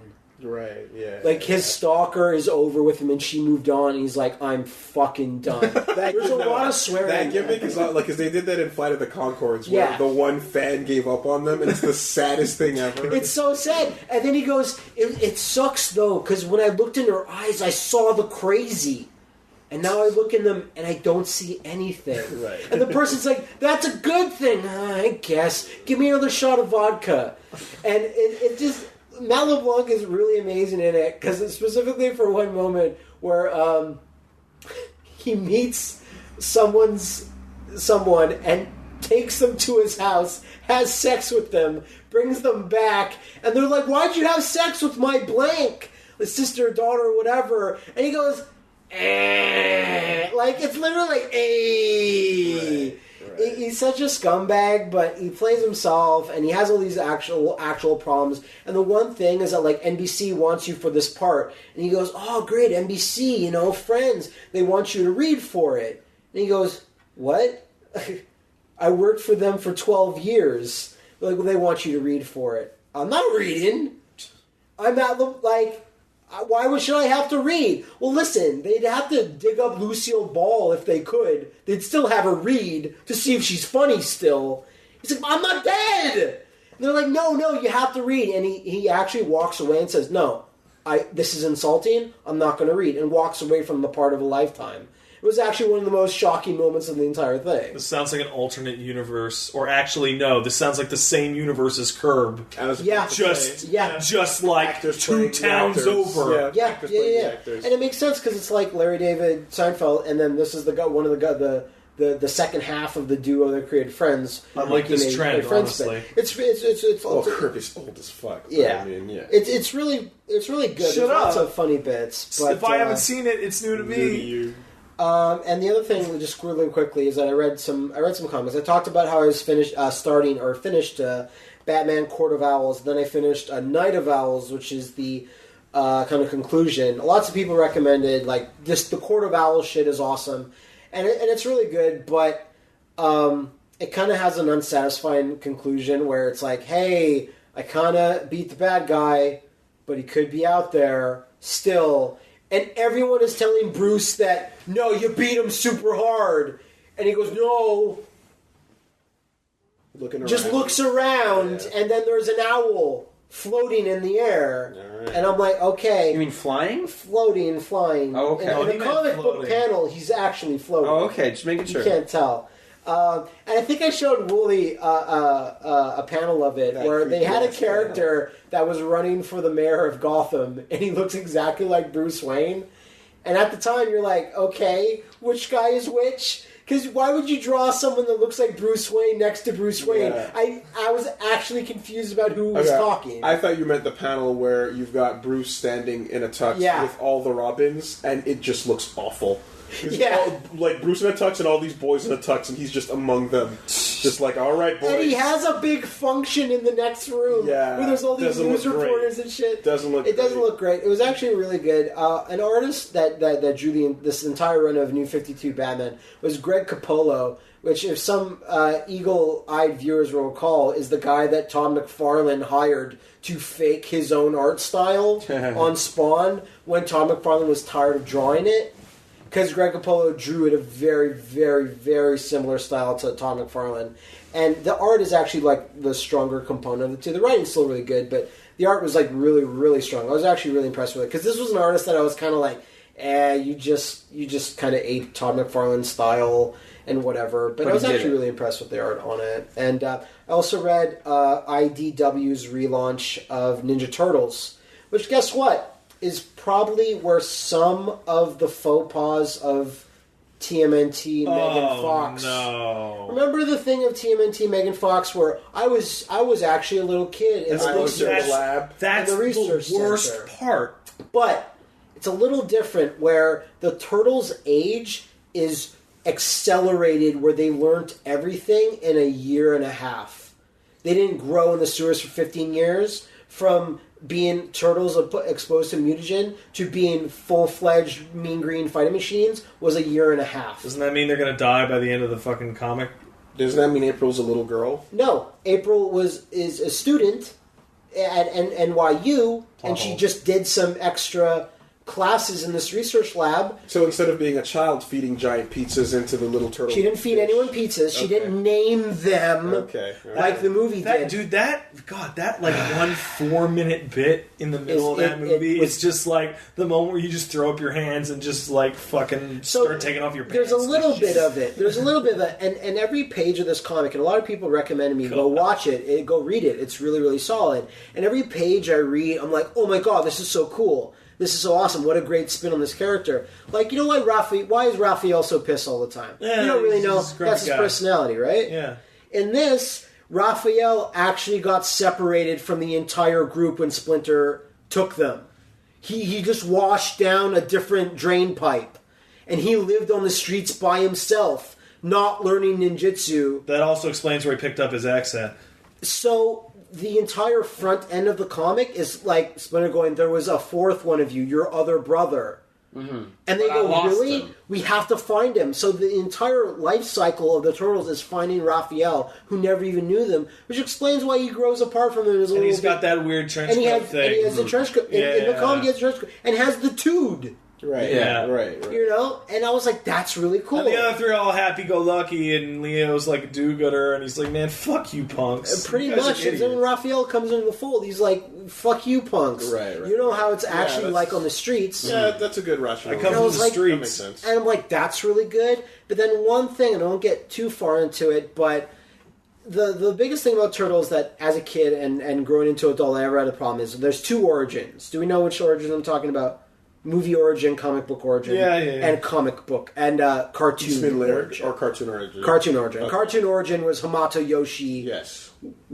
touch some rats and turn into a rat, which even as a kid, I was like, that science is sketchy. Mm-hmm. I don't believe mutagen works like that. Versus the movie origin, which is Rat watched you in your cage performing your katas and learned. And when it was the sickest rat ever. It was the sickest rat ever. And this takes and the movie was slightly different. If you remember, regular rat finds ninja book in sewers. How to be a ninja. Ninja for Dummies. Ninja for Dummies. And in this, it's another thing totally which connects the two.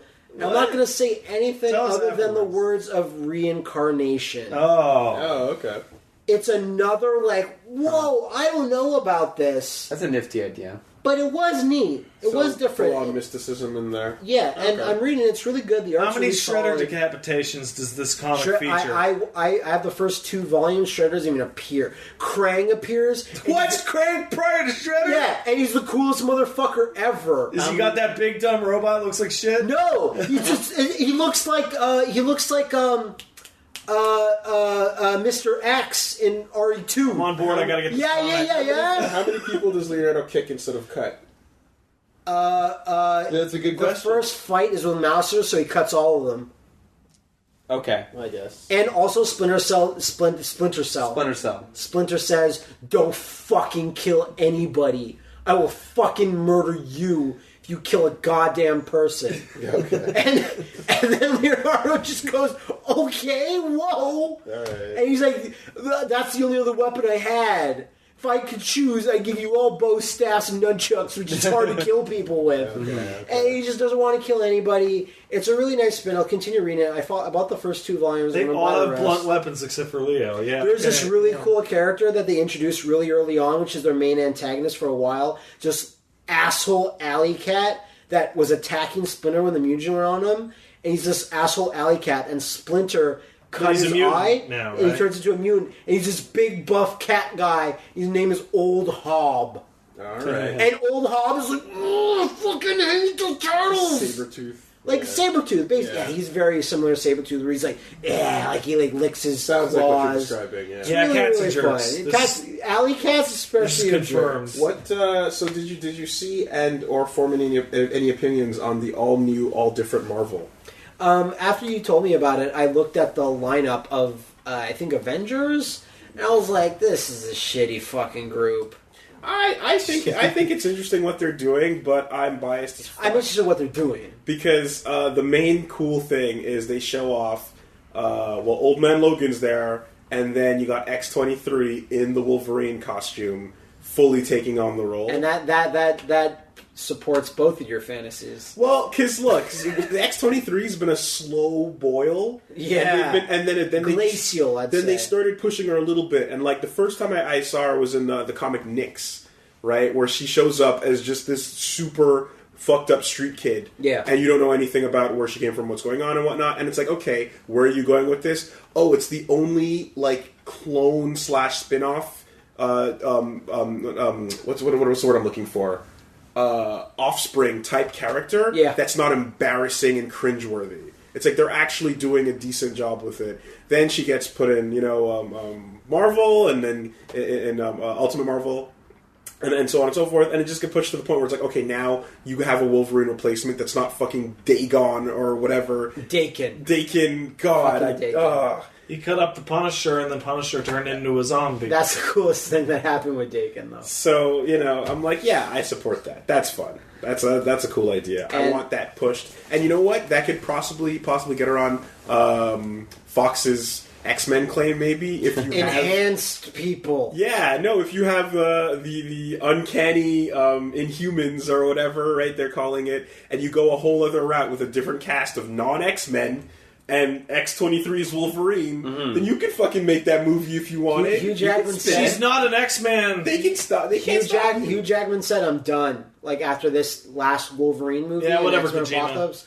Well, yeah, but he's like, contractually, I'm done. And he's like, I want to play the character forever. But yeah, have X-23 take up the mantle in the movies after that. If you need something different for the MCU, then make something different. And I hope that's what they're doing. And I told you and Liam about this, but I went to a restaurant, because there's a huge street fair happening. This is a good one, yeah. Huge street fair happening down the street, and I can't believe it's closing such a major street. F1 weekend at the same time, too. Yeah, but this has nothing to do with Welcome to Montreal. Streets don't matter. Yeah, but usually the street for a street sale is closed for 3 days. It's closed for 10. Because it's Grand Prix, man. I guess so. Verdun had one too. All over Montreal. It's Eat shit, cars. Come see the cars. Yeah. I went around. I looked at some stuff. They have pomegranates on a stick. No pomegranates. Mangoes on a stick. Yeah. They're all shaved and weird. We went to a Texas barbecue place, and we didn't know about this place until just this past week, called the Ice House. And they come in, and you just have a bare picnic table, no utensils.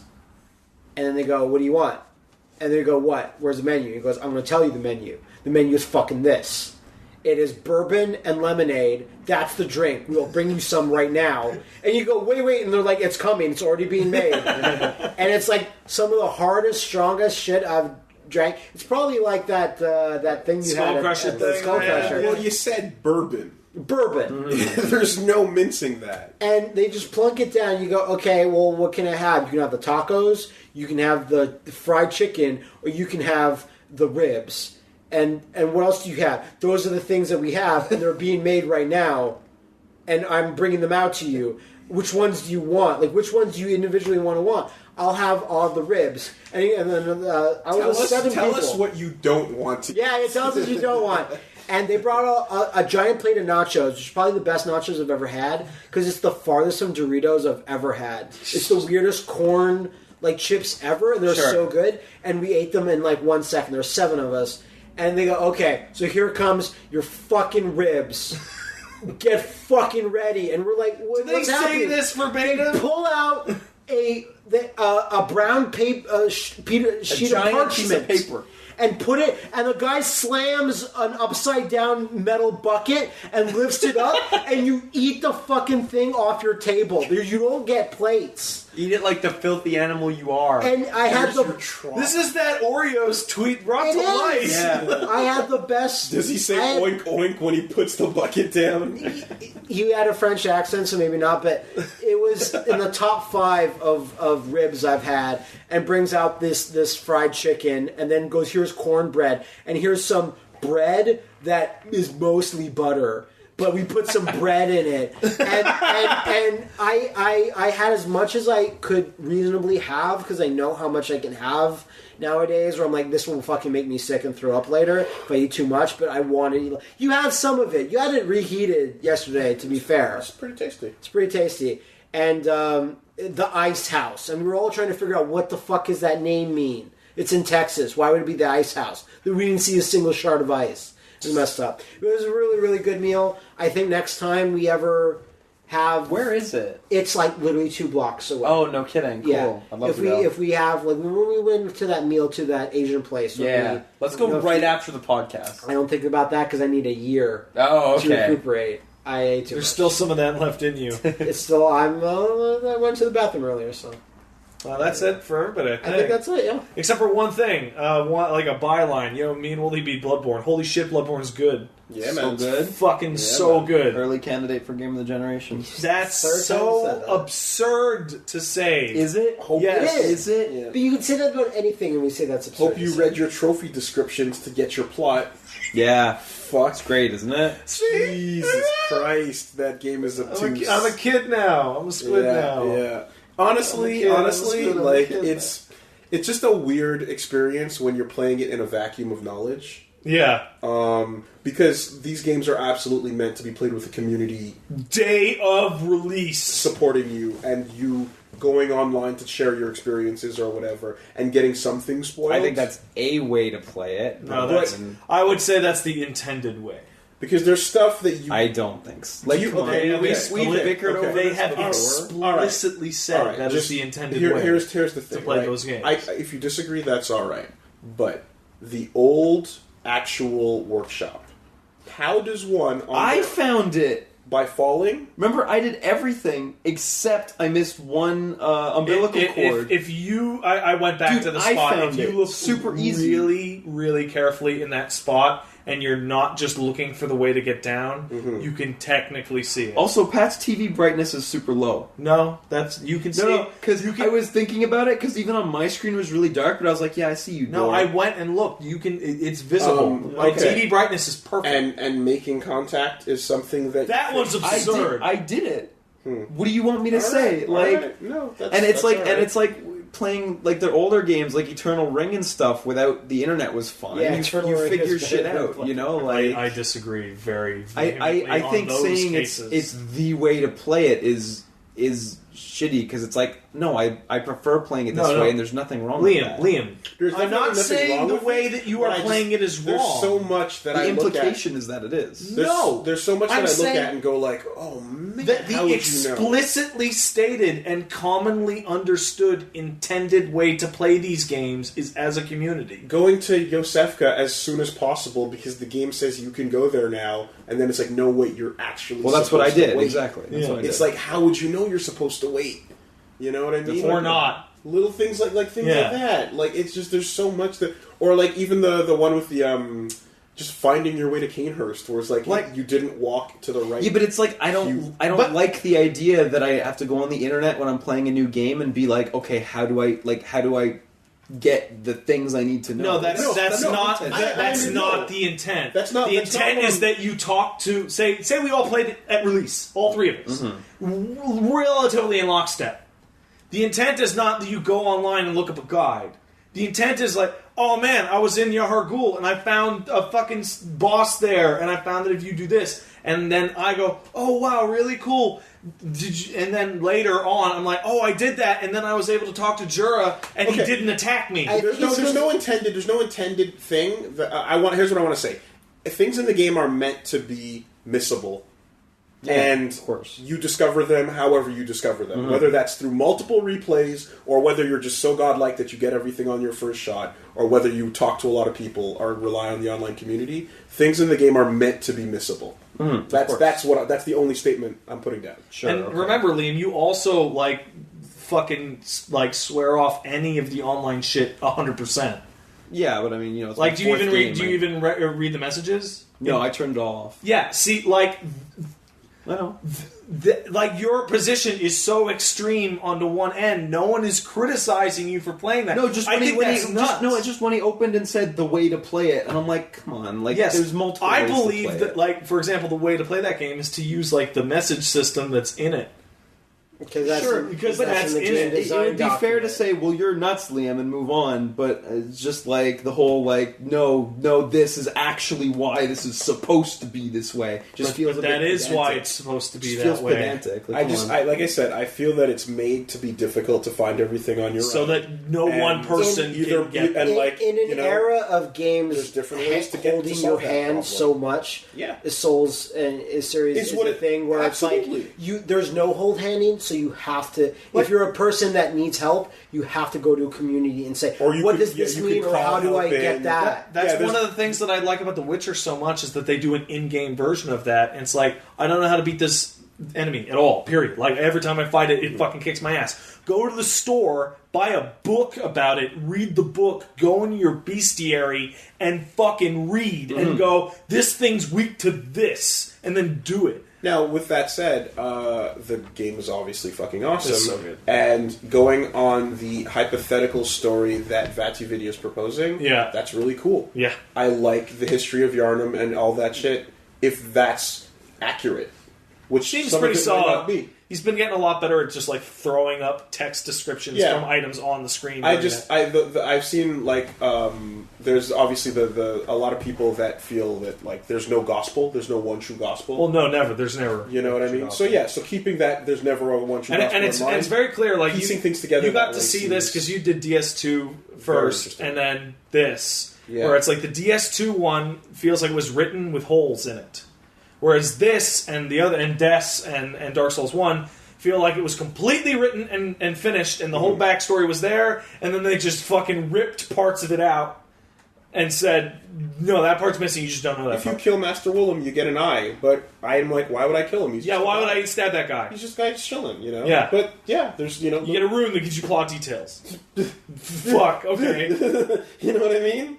There's no incentive to murder this old man. Okay, maybe you're not crazy about the possible game of the generation thing, early contender. It's the kind of thing where when Demons in Dark came out, we didn't know, but now that it goes on the list. It's on the list. It's a candidate. Yeah, okay. That's what I feel. All right, so that's our week. But what about the World's Week? The World's Week. I guess we might as well start. E3 happened earlier.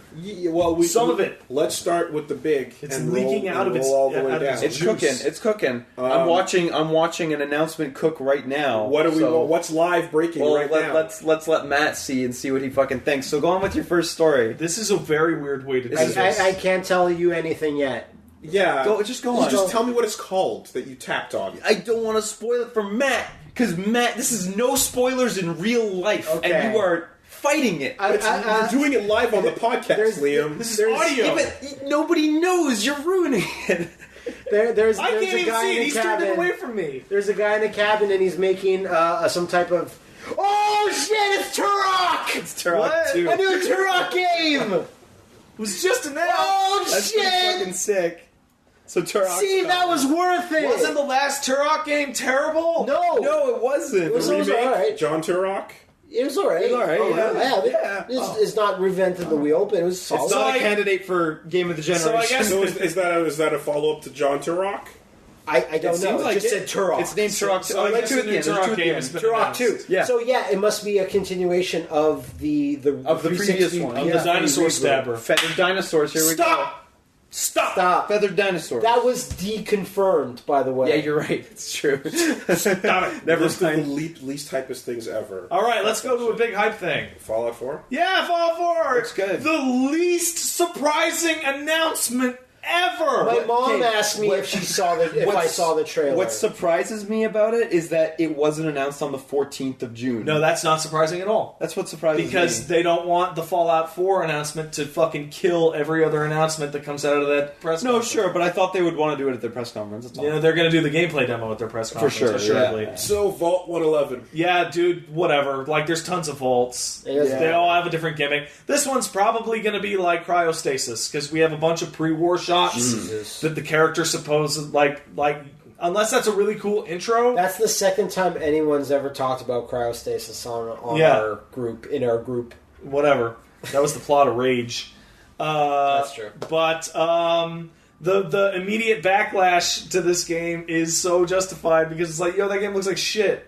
It doesn't look like shit. Mm-hmm. It just looks like a Bethesda game. You all forgot what Bethesda games look like. Yeah, it looks fine. You people have been looking at fucking modded Skyrim for years, and you forgot. It's not pushing next gen. No. Because next gen apparently can't be pushed. I mean, it is in the regards of like how big the world is, but you're totally right. Graphically, it's not that when the first Skyrim trailer showed off, and I was just like, "Holy shit! Look how good he's got his bow." And then my response to that was all fake animations, and that you're remembering it wrong because that trailer looked like shit. I'd rather be more impressed. You go back and watch that Fallout 3 trailer, like the first real trailer. That thing looks like shit, and that's fine.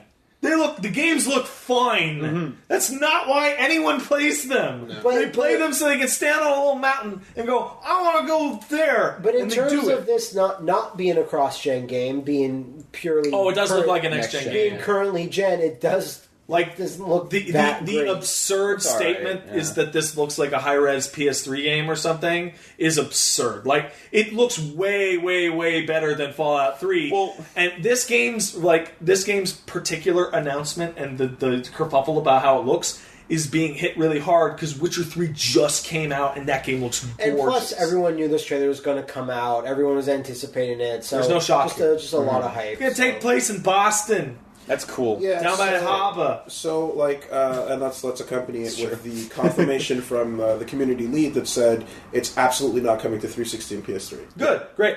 So that must have been tags in the metadata just to bring in more searches. He posted on Gaff and just straight up said it. Yeah. Was that one of the tags or something? Yeah, people went through the site code and saw PS3 360 and started to freak out. It must be like they must work off template sites. Something. So, what's really interesting about this setting is that who here played Fallout 3? Matt did. I did. You did. Do you remember the quest called the Replicated Man? Yeah, it's the best quest in Fallout 3. What is it? Good. It's the one where you're finding that android that's like wiped his memory. Yeah. It's not the best quest. In Fallout 3, I think it's the best. My favorite was Whatchamalane. The main story quest. Yeah, that I think's pretty close, but I personally they're like neck and neck. Okay, yeah, it's at worst the number 2 quest in the game. It's amazing. And that story is about the Institute and the Commonwealth and the area of Boston that is all cyberpunk because that's where MIT was and MIT survived the war. That makes sense. And they took the single most interesting lore thing they did with Fallout and said that's where the new setting is. Ran with it, yeah. Which is great. Yeah. Because, Bethesda and Obsidian clearly have very different tolerances and approaches to how to treat that fiction. Yeah, of course. And every time, they basically said, everything Bethesda does is going to be on the East Coast. Everything Obsidian ever does is going to be on the West Coast, so that if you don't like something in the Capital Wasteland, you can have to give as many bonuses to Obsidian. But this is actually really, really interesting. I think going back to the trailer itself is that I saw some people were really excited, but when I watched the trailer, I'm like, yeah, these are all things that I saw in previous Fallouts, and everyone's like, look, it's dog meat. I'm like, yep, dog meat. That's a dog. Been in every. He's been in 3, and in New Vegas there was Rex, who was a cyber dog. And since between Fallout 3 and now, we have Dee Dee, who's super much cooler. Yeah. And Phantom Pain, so it was like a lot of people are excited for that. Maybe it's people that are like, on the peripheries don't care about Metal Gear, don't care about other stuff, and just Fallout fans. We've had Blade Wolf in the meantime. And Blade Wolf too. So when I looked at the trailer... Shit on Riley like that? Yes, actually. You just did it. Riley is... GIF with it open in the mouth? Yeah. Yeah. Shat in a dog's mouth. This announcement trailer was the best. Like, oh look, I feel it. Okay, I'm gonna click on the topic and I'm gonna see it, and there it was. It was that fucking dog dropping jaws. It's not like Fallout's been dead for 20 years and it came back. It's been like not had a sequel. New Vegas since came New out like Vegas was like 4 years ago. 6 years ago. I saw the thread and I watched the trailer and I felt about the same way, and I was like, can't wait to play it. Yep. This trailer was kind of... It's like, you know what? Yeah. Bethesda's not very good at telling stories. They're much better at building giant land masses that I want to crawl across. Yeah, exactly. I fully expect the main plot of this game to be terrible, but the side quests to be cool. Not like in the premium price tag attached to it. What is the? I don't know if this is only in Canada, but it's not only $10 more expensive, but it's $20 more expensive. So it is $79.99. That's probably Canada. So, well, usually it's $69.99 for everything in Canada. So I need to. I remember $79.99, but I'm not enjoying that. Back in the N64. Everyone remembers. I bought Zoe 2 for $92 with tax. We've all been there. Yeah, no, go dig up any of your old Zellers flyers and Shit's fucking price tags. It's insane. Why would you have kept cartridge media?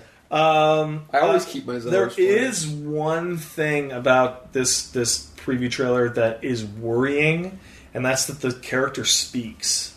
Yeah, your character should not speak. And that was a thing that Fallout 3 tried to do, where it's like, okay, you're going to be your own created character, but we're also going to give you a family. We're going to give you world spot. Whereas maybe they're going a little bit more Shepherd with it. I guess, but it's like, man, 2 and New Vegas hit it perfectly. It's like, you have a weird... New Vegas hit it the best. Yeah, hit it the best. It's like you have a weird, non-specific name, like the Vault Dweller, the Chosen One, or the Courier. Mm-hmm. And the reason you're here doesn't matter. You have, very little setup at all.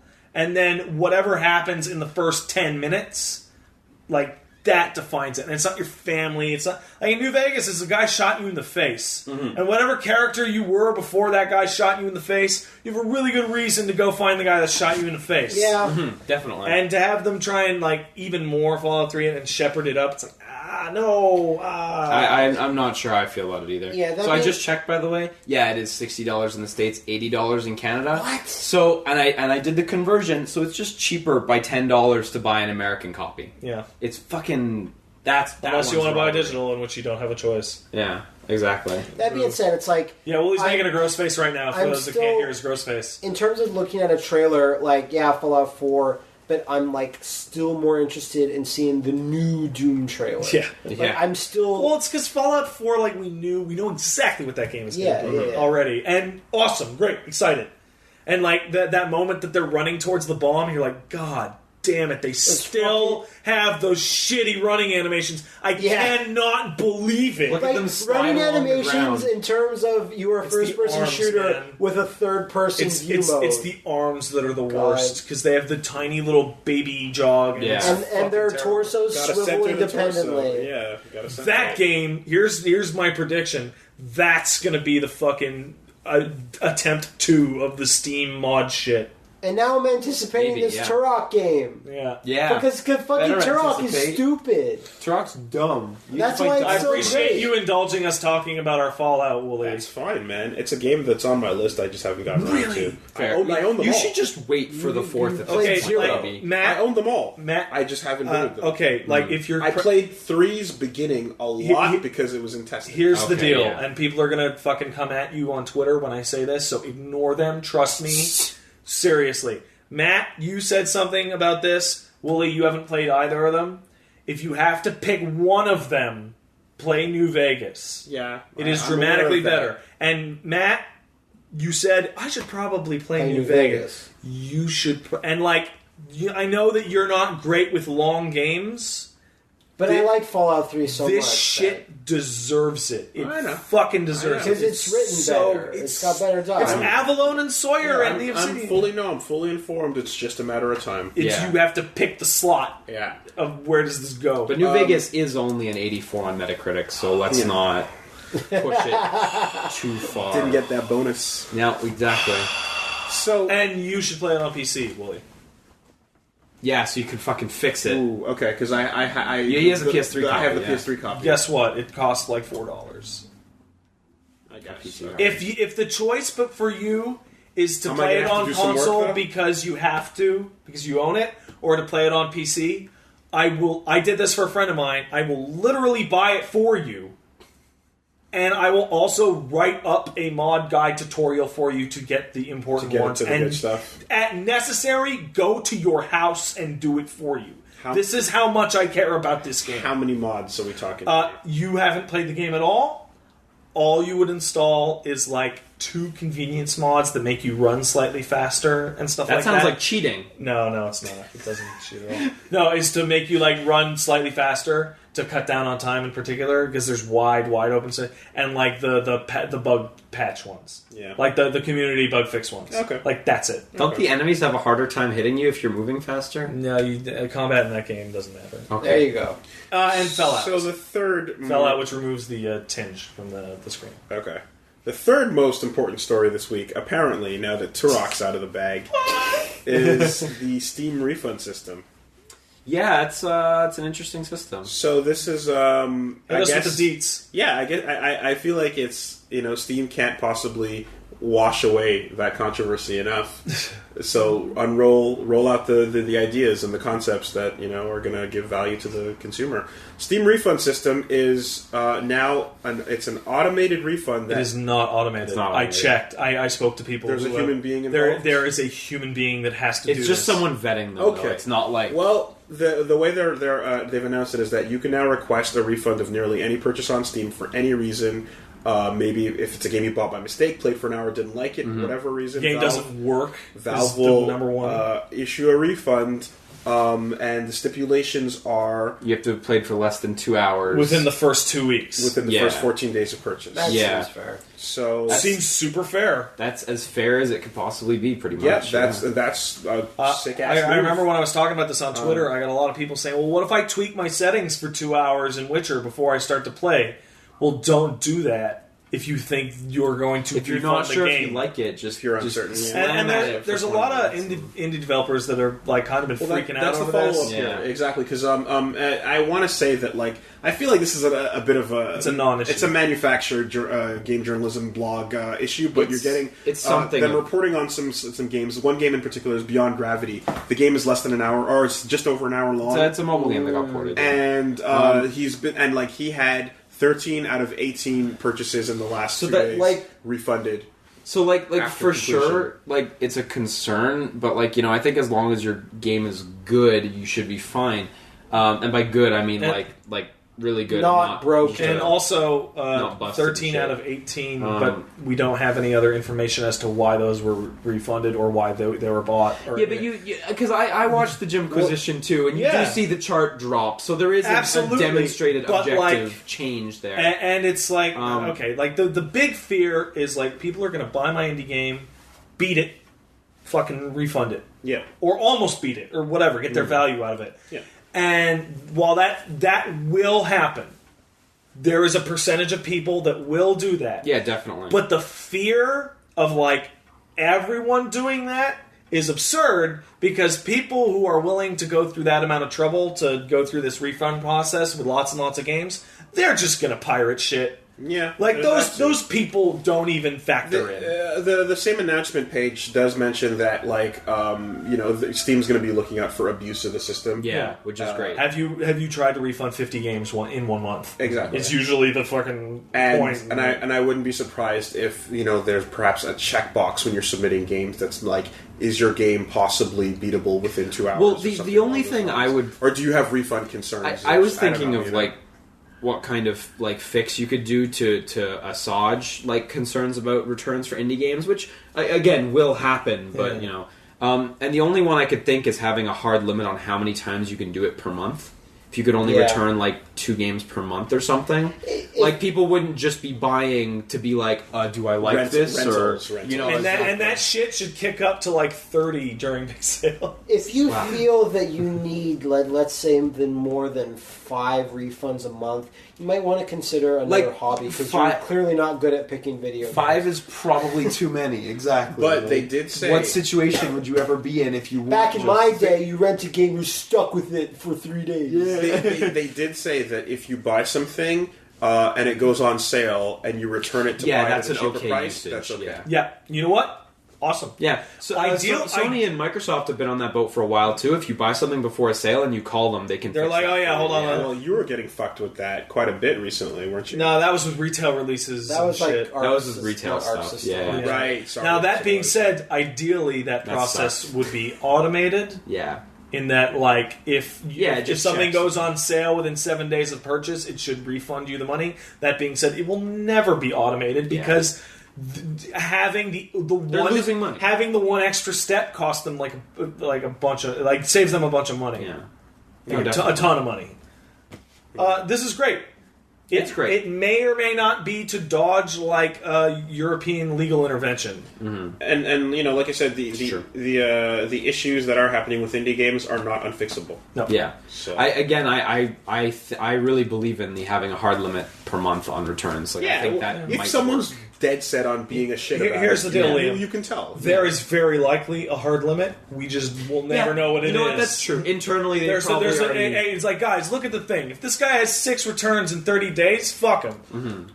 Or if like a certain percentage of your purchases. And congrats, Steam has now caught up to Origin and GOG in this one aspect. Yep. This was the one thing that Origin just absolutely mopped the floor with Steam, and it uses the exact same timelines and conditions of 2 hours over 2 weeks, which really makes me think it has something to do with that European refund law. Yeah, possibly. Where European refund law says, they just need to get that. No, these are the things. This is what you're allowed to do. Yeah. We don't like EU doesn't care that it's digital. It's like you have to offer refunds. Make it work. Yeah, they just need to get that GOG Galaxy feature in where you can go back to old builds.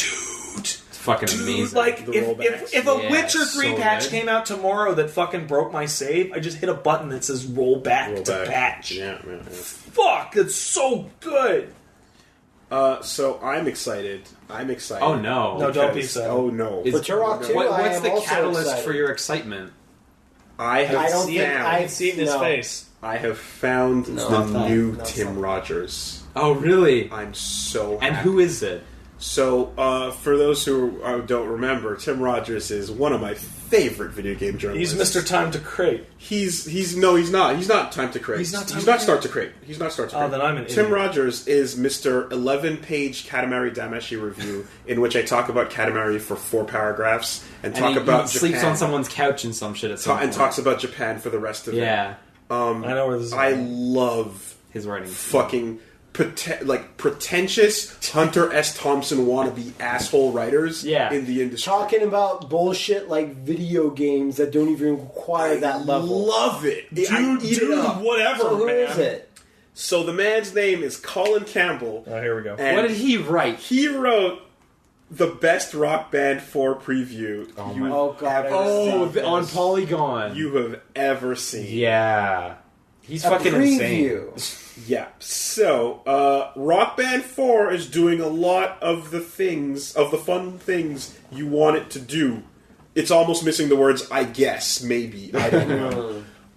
Wow, holy shit, wow, you have What to a read write-up. this. What an amazing piece. This motherfucker it's perfect. It's perfect. Like, within lines, I think the first paragraph or 2, he's talking about standing at the party, not looking at the Rock Band 4 setup, and discussing politics in the Philippines with his fizzy water. Is this real? The crux of this, the realest of the real. The crux of this is that this particular writer doesn't care about Rock Band and was sent to cover Rock Band. So he decides. No, but is that real? Yes. But why? That's bad. So he decides. That's the because there's more here. Because it isn't just the writer; it's whatever editor said. Hey, you like Rock Band? No. Well, fuck it. You're going to see it anyway. And then the part where they took this and read it and said, that's okay to print. And the copy editor that said, let's run this fucking garbage. So again, in case you didn't catch it, let's run that back. Liam said this was up on Polygon. All right? So this fucking article is so good because it's just about him not wanting to be there and vaguely glancing at Rock Band every once in a while, saying, if these are the things you're interested in, I guess that's cool to you. But then again, all video games are pretty stupid, really. Okay, but this is why I ask, is this real? Because a preview or a review will come out, and it'll be about the game, and there'll be something stupid, like some comment will be made, or some ignorance will be exposed, or some person will say, hey man, all these gigantic, awesome Kickstarters are ruining all the shitty Kickstarters. And that'll be one point. But this is about a completely different subject, and then they talk about a video game. I can't believe that any one publication would be so fucking stupid. It's not a work. It's but it seems like a work. There's no work Polygon here. has published like 20 works in the last month. So again, every week we're talking about another work that Polygon publishes. And when I say Hunter S. Thompson wannabe, I specifically mean like that hipster asshole that wants to write about his experience instead of the reason why people click on the article, maybe find out about Rock Band 4. Review the product or tell me what it is. Not even review it, preview it. So after reading about his it depends on what it is. disinterest in being at this event and how he'd never be caught dead standing up there, how he'd much rather be at a Toastmasters event. But that's why it sounds so unreal. Like, why didn't you send an actual person? No, here's the deal, Matt. These people exist and are real.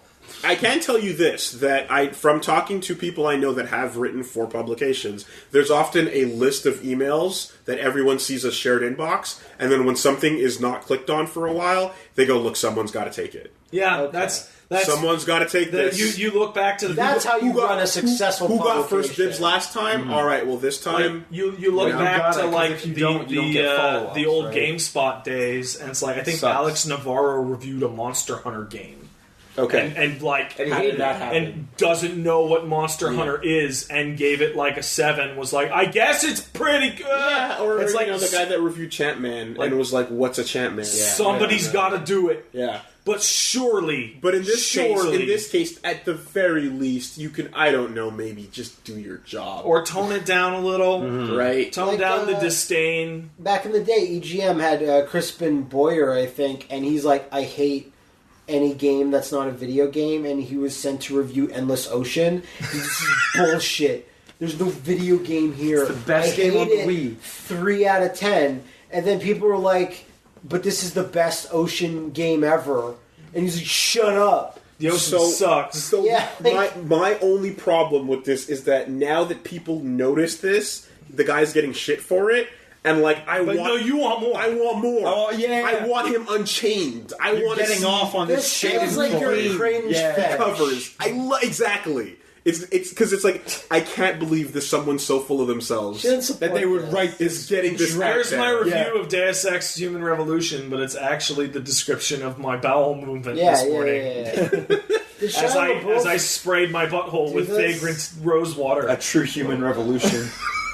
Whew. Ass cheeks divided. So the best part, of course... That's a terrible story. The best part, of course, is the follow-ups. Yeah, what was that? Right, so we have the good old boys at P4R. Yeah! What do they have to say about it? I went to a Fallout 4 press event and ignored it because I didn't feel like writing about it. Is the article you need to go read. It's not even... It's just swapping names. Like the thing P4R's writing style is the unexpected straight punch, which is why. but that's why. Like, and you know what? You have to credit Cracked. Yeah. Right. Kind of. Cracked. I feel like they started that type of writing, and then Onion, and then P4R, which is the unexpected straight. Like, There's no twist. There's nothing. Real life's trying to keep it up, and then you go to the comedy website and you get the straight when you expect the hook. Oh, there's a new one. E3 officials say E3 disappointment room will be twice as big this year. So you can write that any year. Every year it gets bigger. Just republish it. Last Guardian's coming out. Dude, this year I don't understand. This year's F-Zero. This year's Half-Life 3. Oh. This year's We're gonna get your live sorrow 3 On HD. video. So that's required reading, and then your second piece of required reading is an open letter to journalists who don't give a shit, I think I read this. which is a pretty good actual response. Which was basically do your fucking job. Oh right? yeah, and so at the site Tired Old Hack, this guy wrote up what essentially amounts to: do you know how many journalists would kill For that position. for that position, for that ability, for that exposure, and so on and so forth, For the opportunity. to cover a game and just give their actual impressions on it? You piece of shit, do your fucking job. Yeah. You know, and then it goes on to basically, just explain, like, there's the thing that you and I talk about often, Liam, where it's like there's just a lot of cynicism in general. Oh yeah. And it fucking absurd sucks amount. because Man, I'm right here. Because video games are great. The center. Even with my absurd cynicism, even I am not the fucking forefront of cynicism. Yeah, right? And it's just, let's celebrate what's fun about video games when it's worth celebrating. Yeah. Definitely. That's No, High that's School crazy. came out. That's a game crazy. to play. Why are you saying such crazy things? And Really? the guy shows a thing of him writing up an article for what's the genre? It's like Civ, but it's like even more 4X. simmy. 4X. Where it's just like countries with flags and numbers next to them. European 4X. Oh, that's World Champ. Crusader It's Kings manager. shit. And he's like, I had to go cover this, and I had no idea. But you know what? He was too talking much. about Crusader Kings, I think. And he's like, I fucking did it. And here's a picture of me hanging out with the people, and I don't know why I'm here, what's going on, but I'm excited to be there. You know why? Yeah, exactly. Because you're like, okay, I don't know shit about this genre. Okay, I'm gonna go in with an open mind. Okay, hit me with your weird marriage simulator you fucking do it. Okay, what? All right, I'm gonna. I don't know what. I'm just right. Yeah. I strongly felt that I brought this attitude over to when I started doing video game testing. I felt that if you really liked fighting games, you should be put on testing on the fighting game. You would think. And people that like Champman There is a story. should be the only ones to test Champman. And if I wanted to test the first-person shooter because I liked them, you should fucking let me. There's a And the story thing is, here. and Because I'll work harder than the the other thing with guy. this article is like when with those like the 4X games, like the dude goes like, It's impenetrable. I have no idea. Yeah. I think I'm out of my league here, man. And they're like, you know what? That's okay. And that was it. Okay. It was like, I can say that this is not what I want to cover. Yeah, it's like when But he he still did he it. started his job, his boss was like, "You want to go cover this?" And he's like, "I don't know what that even is, man." They're like, "Okay, And that's we'll it. get somebody else." And that's all you need to do, you know? No coverage is better than bad coverage. Yeah. Honestly, I'm shocked that Yeah. this made it to the page. Oh, me too. Like, that's the part. Not that this was written, not that the mistake was sent the wrong guy. I'm shocked that whoever is in charge of throwing it up on their website said, yeah, it's a good article. If the non-gaming banter That's all was they had. anything less than politics in the Philippines, it wouldn't have. Yeah, you got a point. I still feel it's a work. You think everything's a work. But it's so ridiculous! How could you be so fucking stupid? It's easy. No, Matt, you've met stupid people. but not to that level that own No, you a have. successful They were just website. hiding it. So you know it's not a work. What? Oh, he's got a face. What's the Yeah. catalyst of this next story? Yeah, I don't like think it. he even knows about it. No. It's actually kind of cool. I see Not what you did trying there. to. I see what you did there. the new Kickstarter for Perception. What's that? Oh, That's not a work. the game with You the made- sound you- and shit. You made it seem like this was a bad story. Yeah, you were making a face. Yeah. No. What's the deal? It is by the Bioshock team. Oh, I saw this And gameplay it thing. looks yeah. like it's an FPS, but you're blind. And Yeah. You're Daredevil. And You're you make using sound, echolocation. Not by the Bioshock team, by everyone that worked on Bioshock except for Ken Levine. Meaning, like, the main level designer of Rapture, the guy that created Shodan. Okay. Like, it's this all-star fucking the atlases team. that held up Irrational. Did you Yeah, see? pretty Did you much. see what happened? Where there was that great story on Kotaku, where an indie developer who was developing the same game had to come public way early and be like, "We're making the same game, Oh no. and we're not keep, ripping this We're off." gonna keep doing it, but we just have to let everyone know We're not ripping him off. And they contacted these guys making this game, and they both have different. They talked a bit, and they both have different approaches. Hey, man, it seems, but always, it's the same thing of like you're blind. It always comes back to the same thing. The radio, one of the most complicated pieces of technology that was invented in our time, was invented in two different places simultaneously. Baffling. It's a fucking how do you even use a radio with no other radios and they were both made at the same time? That's crazy. Yeah, wouldn't it suck to turn on the radio when you invent it and there's like people talking already? You're like, what? You tune it for the first time ever. Fuckface in the morning. Luckily, when you invent the radio, you can broadcasting through time. You do in fact hear the endless abyss of space. Yeah. That's what static is. It's space yelling at you unintelligibly from its massive impenetrableness. So this Kickstarter looks cool. It's a first-person game where you create sound, and that she has a staff a little bit in front of you, and she hits the ground. She hits the staff, and then she pings. Yes. My only thing is, I wish that the way you ping the world, or you do your echolocation, wasn't like slamming it and creating that echo. I wish it was more like an actual blind person walking where you get the tap left, tap right, tap left, tap I thought you were going to say, I wish you used a microphone. Yeah, oh, God. But you couldn't... No, I just walk forward and have the tap, tap, you tap, couldn't tap, really tap. control it that way. If it was just by your footsteps, it would be hard to... when you want to do it versus when you don't want Left to do and it. right mouse click. Some blind people do with their mouth they do a click. Very rare, but super rare. Yeah, and that's another thing that works. So it's like different methods would be interesting. But there's also a mode that says no.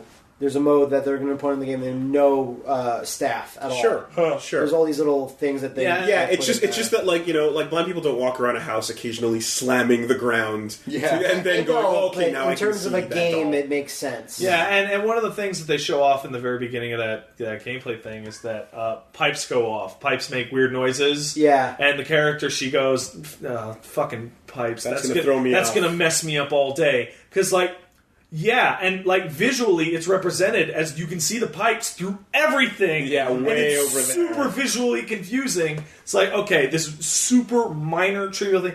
You gotta have the pipe stop making noise because it's totally messing me up. Mm-hmm. Yeah, it's good. I like it. And then Satan attacks her. It seems to be on track to make its funding, which is more than I can say. Remember the Black Glove? I was just gonna say the other group of irrational former people that left before Bioshock Infinite finished, and made their other Kickstarter that kind of failed spectacularly. That was really unfortunate. That was really unfortunate. If we combine all these games, we can get the original Bioshock Infinite. Ridiculously high for what they were promising, which is something that was very niche. Yeah. But I'm glad that this seems to be making it, and it's just like a really novel concept and a good team experience making a cool horror thing. Like, sign me up. So I chipped some money into this. I'm looking forward to it. Plus the main bad guy, I think Pat called him Satan. Yes, is again the character designer of this creature is designed Shodan. I feel like we're back in Kickstarter season because there was a time last year when we were going, oh man, oh geez, and then it faded away, and now we're going back in where it's like, oh my god, there's so many. Yeah, I think so. I when I look at my managed pledges and I see 7 I've got a bunch that are still a ways to go. Yeah. So there's that. The Kingdom Come Deliverance game put out its technical alpha. Holy shit, that game! Can you run it? Yeah, cool, good. I can run it kind of. I feel bad for the other backers with shit PCs because they can't. Sorry. What's the catalyst of this next story? While we're talking about horror, trying to force it. While we're talking about horror, trying to force it through the trailer for Remake dropped today. For what? Is that what we should call it? You call it RE0 HD. Oh wow! RE0 make. Because RE0 is not a remake like Remake is. Yeah. It's just it was a completely new game. It was made that way.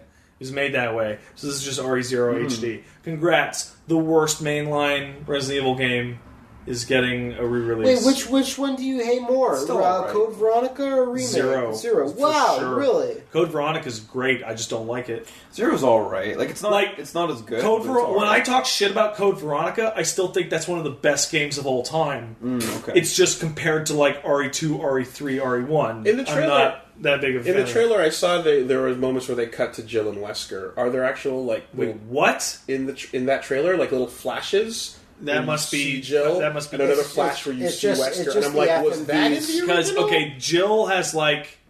Jill's not in the game. No. Period. Wesker is. Like the plot of RE0 staring at a TV screen. was described to me once as William Birkin and Albert Wesker have the lamest Saturday night known to man. Yeah.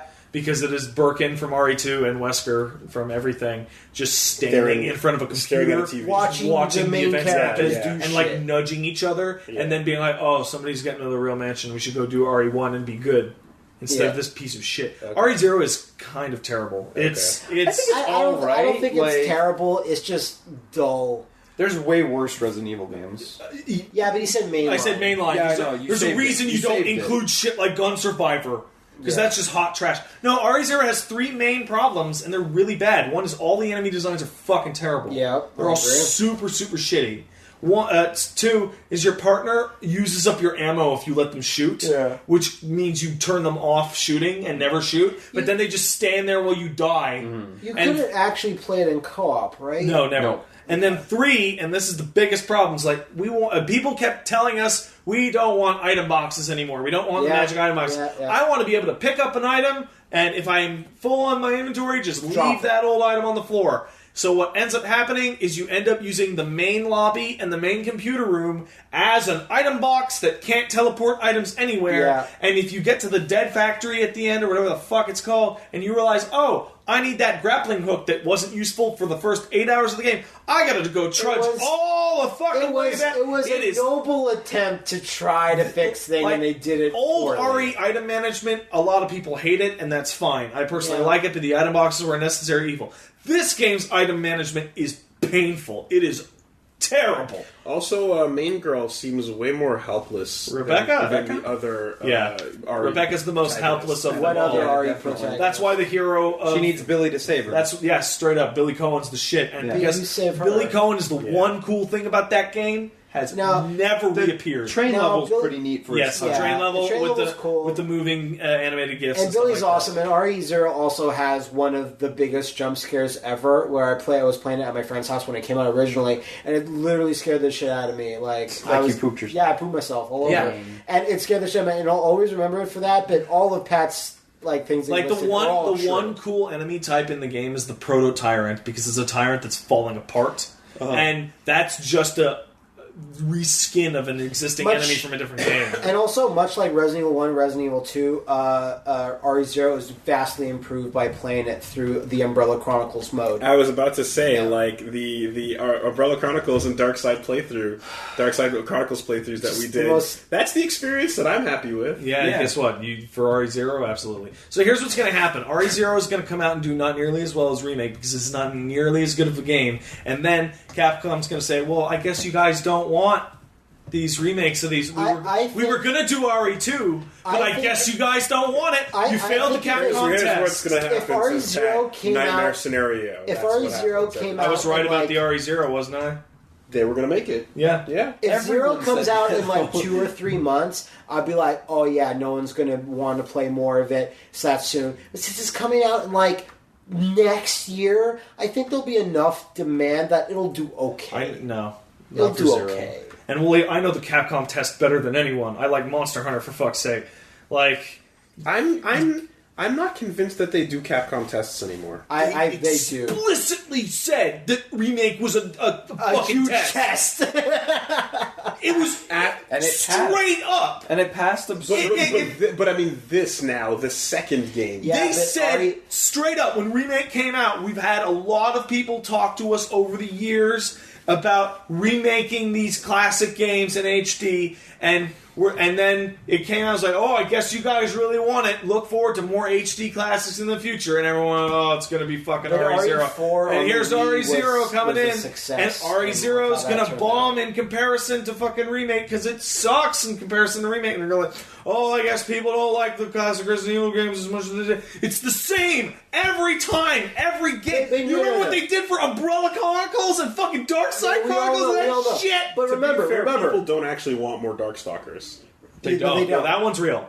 Remember, Remake was not a success. Remake, the HD version, was their biggest digital success of all time. So here's the thing. I think that's enough to make somebody came out and explained it. It's like, why didn't RE2 get remade? Because RE Remake was a huge commercial failure, and RE2 Remake was planned, but they shelved it. Yeah, I'm not shocked. But it's gonna happen. It's gonna happen. You liar!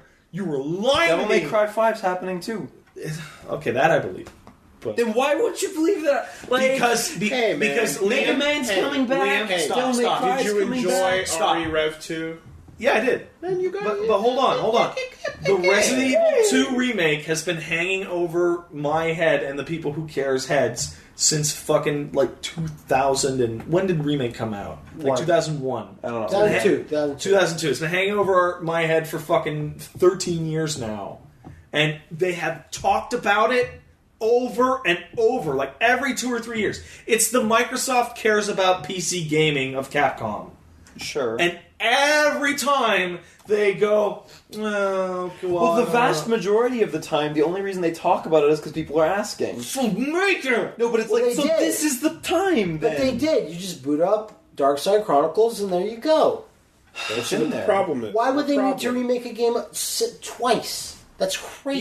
Here's how much. So good. Here's how it's so good. Here's how not enough the Darkside Chronicles thing is for RE2's remake. Yeah, tell me. I beat that game and then forgot that the RE2 levels were in there. They're there and they're superior because Matt mentioned it, and I'm like, Darkside doesn't have RE2 levels. And he goes, yeah, they do. And he showed me some of it. I'm like, oh my god, you do totally fight Birkin in the fucking main hallway. What the? Oh, because it sucks. It's not what I want. And it's a more tense fight. It's way better than the original. It's got a gun and you aim it and it's sick. It has a gun and you aim it.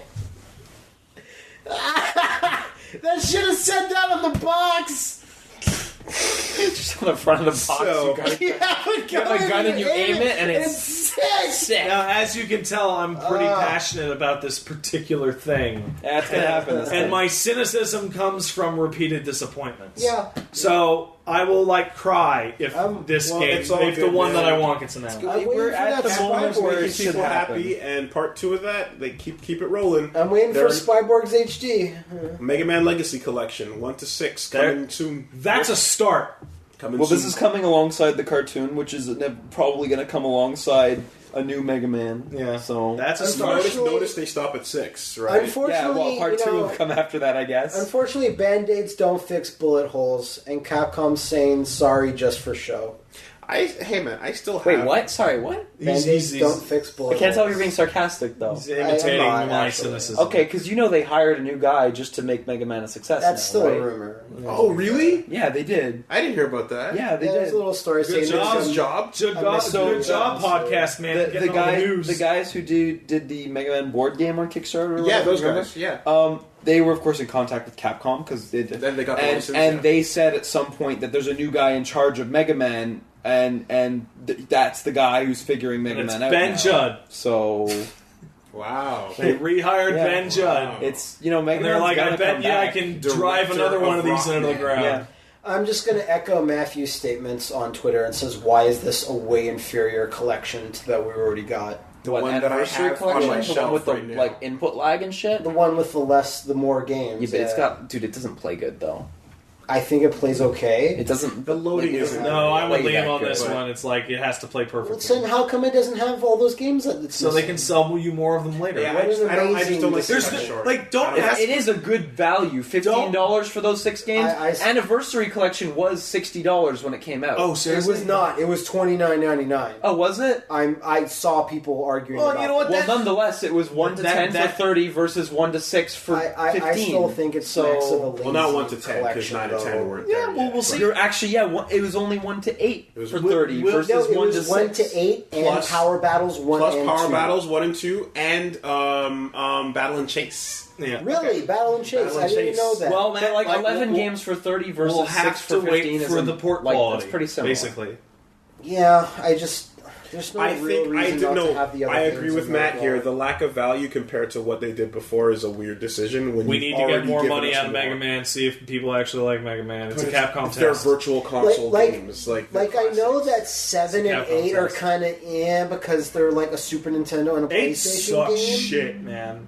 Yeah, but like, why isn't I fucking then hate because it. of that you can't really have 9 and 10. You can't have 1 to 6, then 9 and 10. You have to have 7 and 8 somewhere. and they look better than the other games, sure, but still, they're all old games at this point. Eight's Just so- fucking do it. Fucking clown, man. You know, let's wait and see what's going to happen. And also, Fucking Rockman and soccer Forte while ball. we're at it. Remember Yeah, the soccer of course. ball That power game's up from awesome. fucking Yeah. 8? That game's But when I first saw Whatever, screenshots of I- Mega Man 8, I I lost my mind. That's I the thought one it looked amazing. That looks Yeah, of course. super good. The, Yeah. the 8 is the one that its one saving grace is like the fucking Dr. Light narration in the very beginning of like immediately Mega Man, like that fucking it's that Ghostbusters! yeah, something like that. It's fucking terrible. Anyway, so we've also got What's the catalyst for this next story? the catalyst is the Cataclysm or the attack on it, Yatagarasu. Yeah. Yo, it's finally coming out. Well, one the platform. update is finally coming Like, out. fuck. Oh wait, is it on Steam No, right no, now? July The game- 7th. Okay. The game is coming out July All right, 7th. pause. Yatagarasu is a fighting game that came out in 2008. Yeah. But is it on Steam? No. Then it didn't come out. Anyway, the game of the updated version with the extra characters and the commentary and all the fun stuff is coming out on July 7th. Yeah. And this, of course, includes the FGC commentary mode. Yeah. With in-match commentary by Ultra David, James Chen, His face is and there in the Maximilian. Yeah. So that's going to be fun. Okay, It's is kinda this nifty. is this the Was that Kickstarter? an unblockable? Yes, there was an Indiegogo for this Is game. this the Indiegogo Yes. for it? Is this what this is? This is the game. It's not a campaign. This is the Because game you just coming said out. it's an update.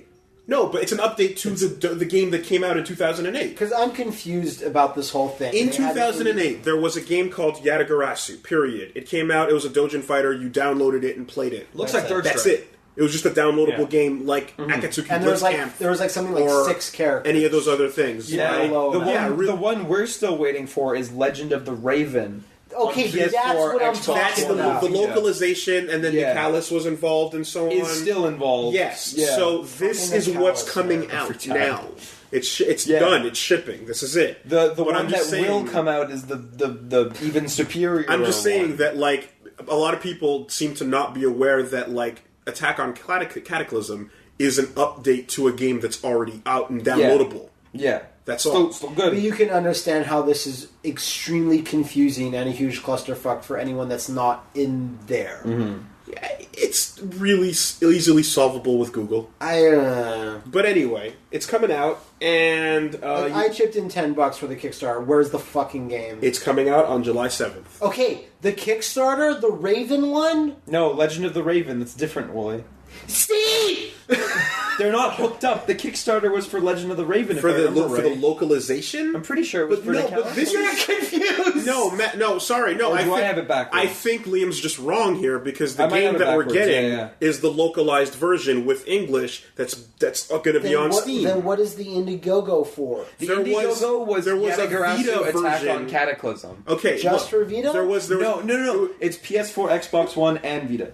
Okay, And that's Legend of the Raven. The Indiegogo was Yatagarasu Attack on Cataclysm, PC which is the version. one So that what just is came Legend of the out. Raven? so here's what It's you. not out yet. It's the better version of Yatagarasu. It is the one with a publisher that's going to be sold separate from the one that was be Kickstarted immediately for. out of This date. better be the best fighting game of all time. It's a pretty good fighter. They're the same. They're the same Oh, version. they're the same version. It's the same Okay, version. thank God. One of them has This one is localized, one is not. No, they're both localized. They're both one Jesus has. Christ. Listen, Nicalis let me only just finish releases it. localized Just games. if I can just get to the end of the sentence. It's taking you a while to do. One to do version that, has a publisher that's coming out for consoles. The other one is the Steam version that you kickstarted that's going to be available on PC. though. Yeah. Okay. You know how Mighty Number 9 has a console version? It's not as clean and clear It's as my not number as clean 9. and clear. Don't you lie about that. because the names are confusing. It is a fucking The names are confusing. So the name of it is Yatagarasu Legend of Cataclysm Attack on Raven? Yes, and you can play the game on July 7th. Yes. That's what One. matters here. The game on PC. Okay.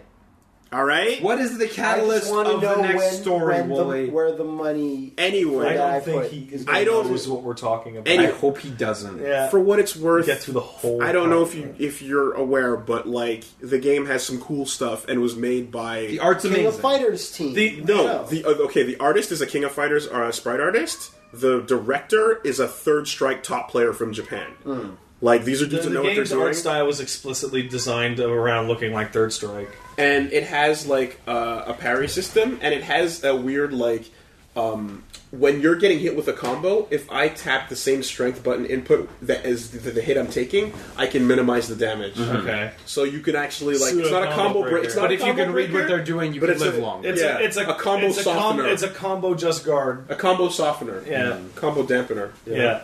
Anyway, Combo so, nullifier. and game looks cool, so Combo enjoy that. flicidifier. The reason I'm so passionate about this is because I think Nicalis is one of like the poorer publishers where when things get into their hands, there's just unexpected delays and people never hear back from them, and like backers have complained they never talk to you, and it's just Sucks because weird. their games are So great. what? And when they actually put out a 1001 game, they're Spikes, pretty amazing. solid. So what was actually confusing was when originally they said we're making Legend of the Raven for 3DS, and then after a while they They switched just- platforms. it just got canceled it. switched completely over Yeah. to the other platforms. That's where it was like, what's happening with this thing? But the one that was on the PC version was always a simple one-track thing to release. You know, Another game that they got their hands on, which is, remember there was an early Kickstarter for called 90s Arcade Racer? yeah. It's a really solid looking game. I remember and then that, yeah. they completed their funding and everything was on track. Then they announced like months later, oh, Nicalis is on board, and you saw this huge backlash of everyone going, oh shit, oh shit. Pull out, and then pull out, the pull game out. is still not out, and it's been like 2 years. And it's an arcade 90s racer. Yeah. It's not exactly rocket fucking science. Yeah. Their first game was Cave Story, right? The first thing, no, maybe not their first thing, but It's the first yeah, time I heard of them. the first time their name started coming around a lot was the all the different versions of Cave Story. Wooly, what's the catalyst for this next story? Online shooter is revealed by Squeenix. Yeah, Really? something Anybody? weird robots. I saw the trailer today. Figureheads. Figureheads. It's yeah. called. So this looks like a hyper-realistic robot versus robot shooter. Third person, Third person. free to play. Free to play online, but it's actually about like anime people living underground And they- having these robot And they competitions. control Chappie. Yeah, from a They look like distance, Chappie. and they eventually become like competing. They compete for like a whatever Flame Glory To kiss like their childhood That friend. might be nifty. But that whole subplot of like the underground child robot battling tournament thing is just beneath this like realistic, gritty robot Mech appearance thing, yeah. veneer that's so confusing. And when you mean robots, And it is a you mean like Japanese it's a game, bunch right? of junk. yes, Yeah. Square Enix, yeah. It's a bunch of junk robots. They're not like Japanese mecha style. They're just like hardware. But with guns. it's new IP they're announcing and Might be trying cool. stuff out. Might be You cool. know what I'm really glad? It probably should have been a Square Enix collective game first. Yeah, it I'm sounds like really it. glad this thing is not Front Mission Online 2. Or Front Mission Yeah, evolved to that. Well, speaking of You Front want to Mission, move on to the next story then? Yeah, let's do it. All right, they're making a new Front Mission game. Please I don't think be it's a another. We don't know. it's We don't know. still a rumor at this point. It's still a rumor at Please, this point. We don't know please. if it's evolved or not. Please don't be another fucking evolved. Well, the rumor is that it's developed by Square Enix in Japan. So the That's the Silicon and Era. please more 2, 3, and 5, and less 1 and 4, please. and That's one. It always sucks to say less one. Yeah. For any series. But I haven't played 1 or 2, but I hear that 2 is much better. so But apparently 3 and 5 are the good ones, and 4 is the not. apparently the former the producer is going to be the same guy that was a producer on Armored Core and Chrome He's a House. FromSoft guy. FromSoft guy, Yeah. exactly. So that Who even knows? who knows? Yeah. Hopefully But this obviously is- those projects are more like evolved than they're like the original Front Missions. Like Hopefully, this is their surprise announcement they've teased for E3 this year. Like Front Mission 5 they did. didn't come out here. No, I and mean, it- like if that's the it surprise came out- announcement, like the only Mission? one. Well, could be a big one. like We don't really get like AAA Evolved was RPGs that developed aren't by Final Fantasy Double and stuff. Helix. anyway, yeah, it so- was. Wow. Well, Yeah. like I know Double Helix did good with Killer Instinct, but like Strider. I have like Strider. very fucking like good reasons for like having that name make me go ugh. No, of course. Um, Well, again, like Strider and Killer Instinct were their only two real hits. but like Front Mission is like in a weird place because like they never put out 5 here for like 2 decent reasons. 4 did really bad because 4 is not good, but also because Front Mission 5 storyline takes place in between every single Front Mission game. At that point in time, only 3 had ever come out in like North America, and from that perspective, like Front Mission 5's plot to an American audience is literally nonsense. It's totally alien. It yeah. makes no sense at all. The first 2 or 3 levels are before the war in Front Mission 1. And supposedly it's the best one. Which Yeah, is why that because it sucks. ties the whole series together, and you find out that Front Mission 3 is actually like the third strike of the Front Mission universe. Also, the graphics are bananas. Yeah, they're for super the good. PS2. The series ain't popular enough for anyone to give a Well, shit, man. hopefully, Sucks. hopefully. Yeah, we'll see. We'll see. Cross all them toes. Just strangle the kitty. What's the catalyst of this next story? Self-publishing. Okay. What about I'd it? be really disappointed. Who's if you're doing gonna it? Be doing all that for nothing. Who's doing it? I don't Who's know. going to be self-publishing oh. from now on? Ready at Dawn. Ready at dawn. Self-publishing their next game. I wonder Sony's why they're out. going to do that.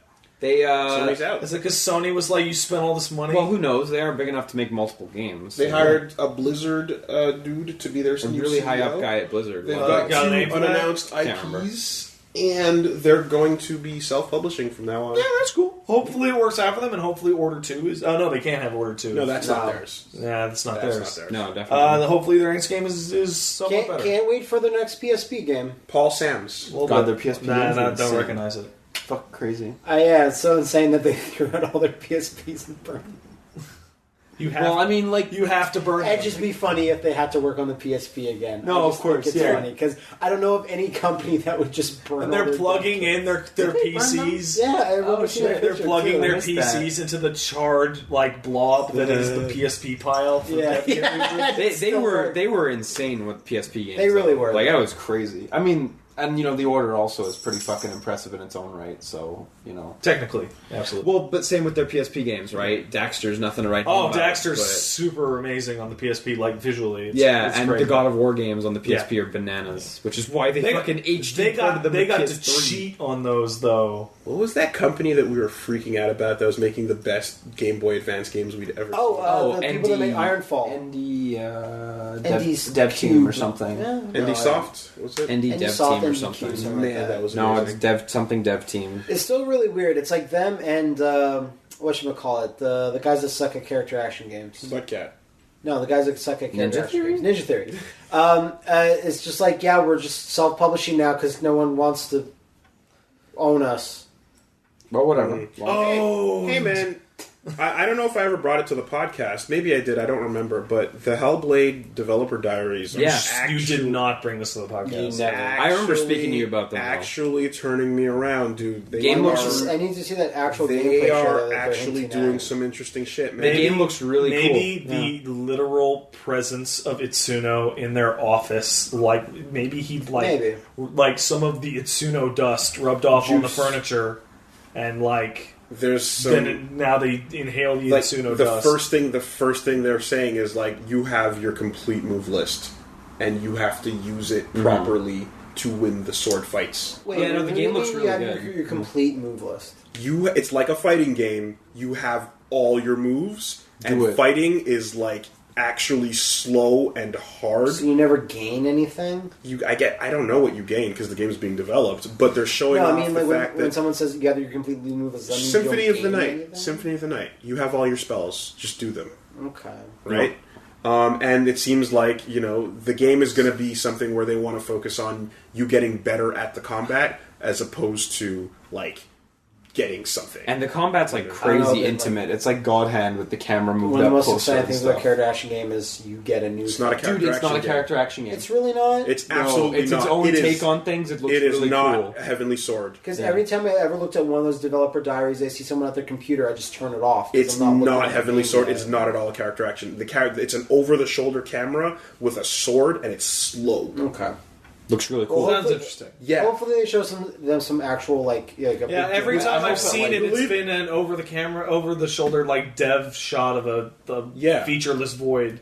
Believe me, with a name like that, my pants are down. I'm ready to fucking drop chunks on it, but it's I'm looking not even solid. Sure what that's. Yeah, stop chunks. I'm ready to shit on this game. Okay, if this game is shit, I'm ready to shit on it. Those kinds of chunks. Yeah. But no, it's looking Not like the they're doing kind. some good shit. Yeah, definitely. There's two trailers I would like to see. I would like to see a Hellblade trailer of the proper gameplay, and maybe some, I don't know, fast racing Neo. Maybe we can get a trailer for that. Fucking in the next fast racing years. Neo. Jesus, did Maybe you see the screenshots they put out? That's the thing. You see screenshots of the game. This is the most incredible looking game for the hardware that it's on. The Wii U, by the way. Maybe we'll see a trailer in the next 2 years. God, I hope so. That game's been 2 years plus now, and that we've known the about it. Fast is one of the coolest games. I feel like there is no genre more actively damaged by just having screenshots than racing games. Yeah, I feel the same. Because it's a photo of a car on a track. Fucking big deal. Well, show me how fast it goes. And in this one, the screenshot just shows a bunch of blur because you're moving too fast. Imagine you showed somebody a fucking screenshot of Burnout 3. Yeah. And everyone's just why does the environment look so shitty? Yeah. Well, you don't get to look at the environment because when you're playing Burnout 3 and you hit top speed, the environment starts to actively melt around your perception because you're going so fucking fast. No, they're porting Zero Drifter to Wii U. Yeah, I just saw that. That's cool. What's the cow? You want to keep that going? Yeah, why not? Lee, you want to take this one? What's the catalyst of this next story? Not having a Wii U, but really liking Splatoon. What? What's that story? Is this what type of crafty story are you bringing up? Some guy made a Minecraft Splatoon mod. Really impressive stuff. Because he's super pissed that he can't play Splatoon. Because he doesn't have a Wii U, and he just loves the idea. Well, of Splatoon you just wait so for much. Splatoon to come out on PC. So he just there you go. Right, it's going to be in a 2-pack with Bloodborne. Dude, it's all right. Willie, Bloodborne's the worst of them all. Yeah. I've never seen the it this 50,000 signature petition to get it on PC. Obama? Was it like I don't know. White House? I've never seen any game have it this bad as Bloodborne because it's not people complaining, it's not people yelling, it's people just being like, man, Bloodborne looks really good, I'll just wait for the PC version. No! It's not happening. Gonna happen! A lot of people know that if you get enough signatures, contracts just melt. Yeah. Contracts just get disintegrated at the amount of signatures. You know what? I can't get mad at that anymore. Because yes, you can! And the reason why is because, you know what? I can't expect, and I don't expect random people to actually know where funding for a game comes from. You know what I mean? Okay, here's the deal. We know the industry, we know stuff, I don't You know what? expect people... Wooly? And I got really mad about the Bayo one. It was just infuriating. You're but right. I'm coming to a point where it's like, you know what? They just play the games. Wooly? They don't know where the money I comes totally from. agree. It's just a product on a shelf. I totally 100% agree with you, and you're right. That being said, the Bloodborne thing has been debunked by me, Right. 2 people, like 100 times, and the same people go, you'll just wait for the Because I feel that's where the fury I comes feel from. like if I'm the kind of person that would say, "Oh, I wonder if this movie's ever going to come to Netflix," and there might be some crazy background funding reasons why Right. it could never happen. Yeah. But we just don't know that industry. But how about you turn on the game and it says fucking Sony Japan Studio? The facts are the facts. The facts are totally the facts. It's just it's a Like, point that when the Bayo thing was so cut and dry and no one knew. It was like, you know what? People don't know or care about And money. here's the thing. Or the ownership. And the part that makes me the craziest is the Mass Effect comparison, because that's an easy comparison. Yeah. That was published by Microsoft Studios, and they did help out a little bit with that development. But guess what? Even though Mass Effect 2 came to PS3 like a year and a half after Mass Effect 3, like it took like the entirety of last generation for Mass Effect 1 to come to anything else other than 360 or PC. And that was the edgiest of obvious cases that could potentially happen ever. And in addition, the Souls games, this exact scenario, this is round 2 of the Demon Souls thing. Yeah. This thing has been happening for years and years and years. And it's actually the reason why the game exists. I still see people thinking there's going to be a fucking Demon Souls port now that Souls got popular on PC. No, it's so different. There's at least a precedence that when there's like a Microsoft or an Xbox One game, it might come like D4, let's say. Yeah, of course. But like, It's PC. It's when like have Windows. I'm waiting for that Uncharted PC. Like, it's never, ever going to happen. Killer Instinct. A lot of people holding out for that. And that might That still again be. is like I think it's a that one will Microsoft happen, game right. that's conceivable. I don't think it's going to happen, but like there's no wall in the way of that. The reason why I doubt it is just because it's so valuable to them. That's the reason. Anything you'd want them to bring over, they want to keep on Xbox, so Xbox to be special. And maybe after find it. so many years where a thing is dead, I can see that. You see, Phil Spencer said again how much we care about PC gaming and Windows. It's like, That's what that Taylor Swift gift's for. fucking It's for that. It's for whenever Microsoft talks about the PC. every year since like what fucking 2003. Just like we really care about the PC 12, game. 13 years when running, yeah. When did Halo 1 come out on PC? Whenever the fuck that was. A year before that is when it started. And every single year, twice a year, whoever it is, whoever's problem it is, says, oh, we're really committed to the PC. And they always shit talk the thing they said last year. Yeah. It's fucking... To be fair, And now he can go and to be say, well, fair, we put your this nice thing on complaints- Windows. And they got that. Your you know, complaints are invalid because the best game ever on a Microsoft console, D4, is now on PC, so it doesn't really matter. It's a start. No, it's not a start. It's the start and it's the end. I would at least believe him more if that bizarre Russia-only Halo online thing was Yeah. at least in all regions. You see that? That's like fucking Call of Duty and Halo, like Russian or Chinese versions are nuts. Yeah. They're fucking Halo 3 or like no, it's Reach. Which one is it for? It's 3 or Doesn't Reach. matter. I It's don't know. 3 or Reach for Halo. It's always fucking clown shoes over And, there. and it's Call of Duty 4 for Call of Duty, and it's just like every fucking map from all of them in one It's game. the dream match. And it's the dream match of shooters, and you get to like the Call of Duty one, and it's every fucking map from like COD4 to the modern era in one game with all of the mechanics. China only. China only, free to play. And if you want to play it, you have to fucking IP lock yourself into a Chinese IP, do all sorts of fucking weird shit. But the game looks so cool. Well, if you did that, then you could also play Dragon's Dogma Online, Yep. coming out August 31st. When That are shit's they coming out here for When sure. are they going to announce the fucking localized Probably at version? E3. It's Probably yeah, at E3. probably. It's crazy how much of this game they are announcing before announcing its Like localized Like the version. PC version, guess what? It's not for Japan. But like, until that, Yeah, why would you release a until you hear that though, get that Chinese VPN out. So why would you Japanese, use a but Chinese VPN to go to fucking It'll Dragon's work. Dogma? It'll work. Yeah. No, it won't. I'm It'll so work. No, it won't. hungry.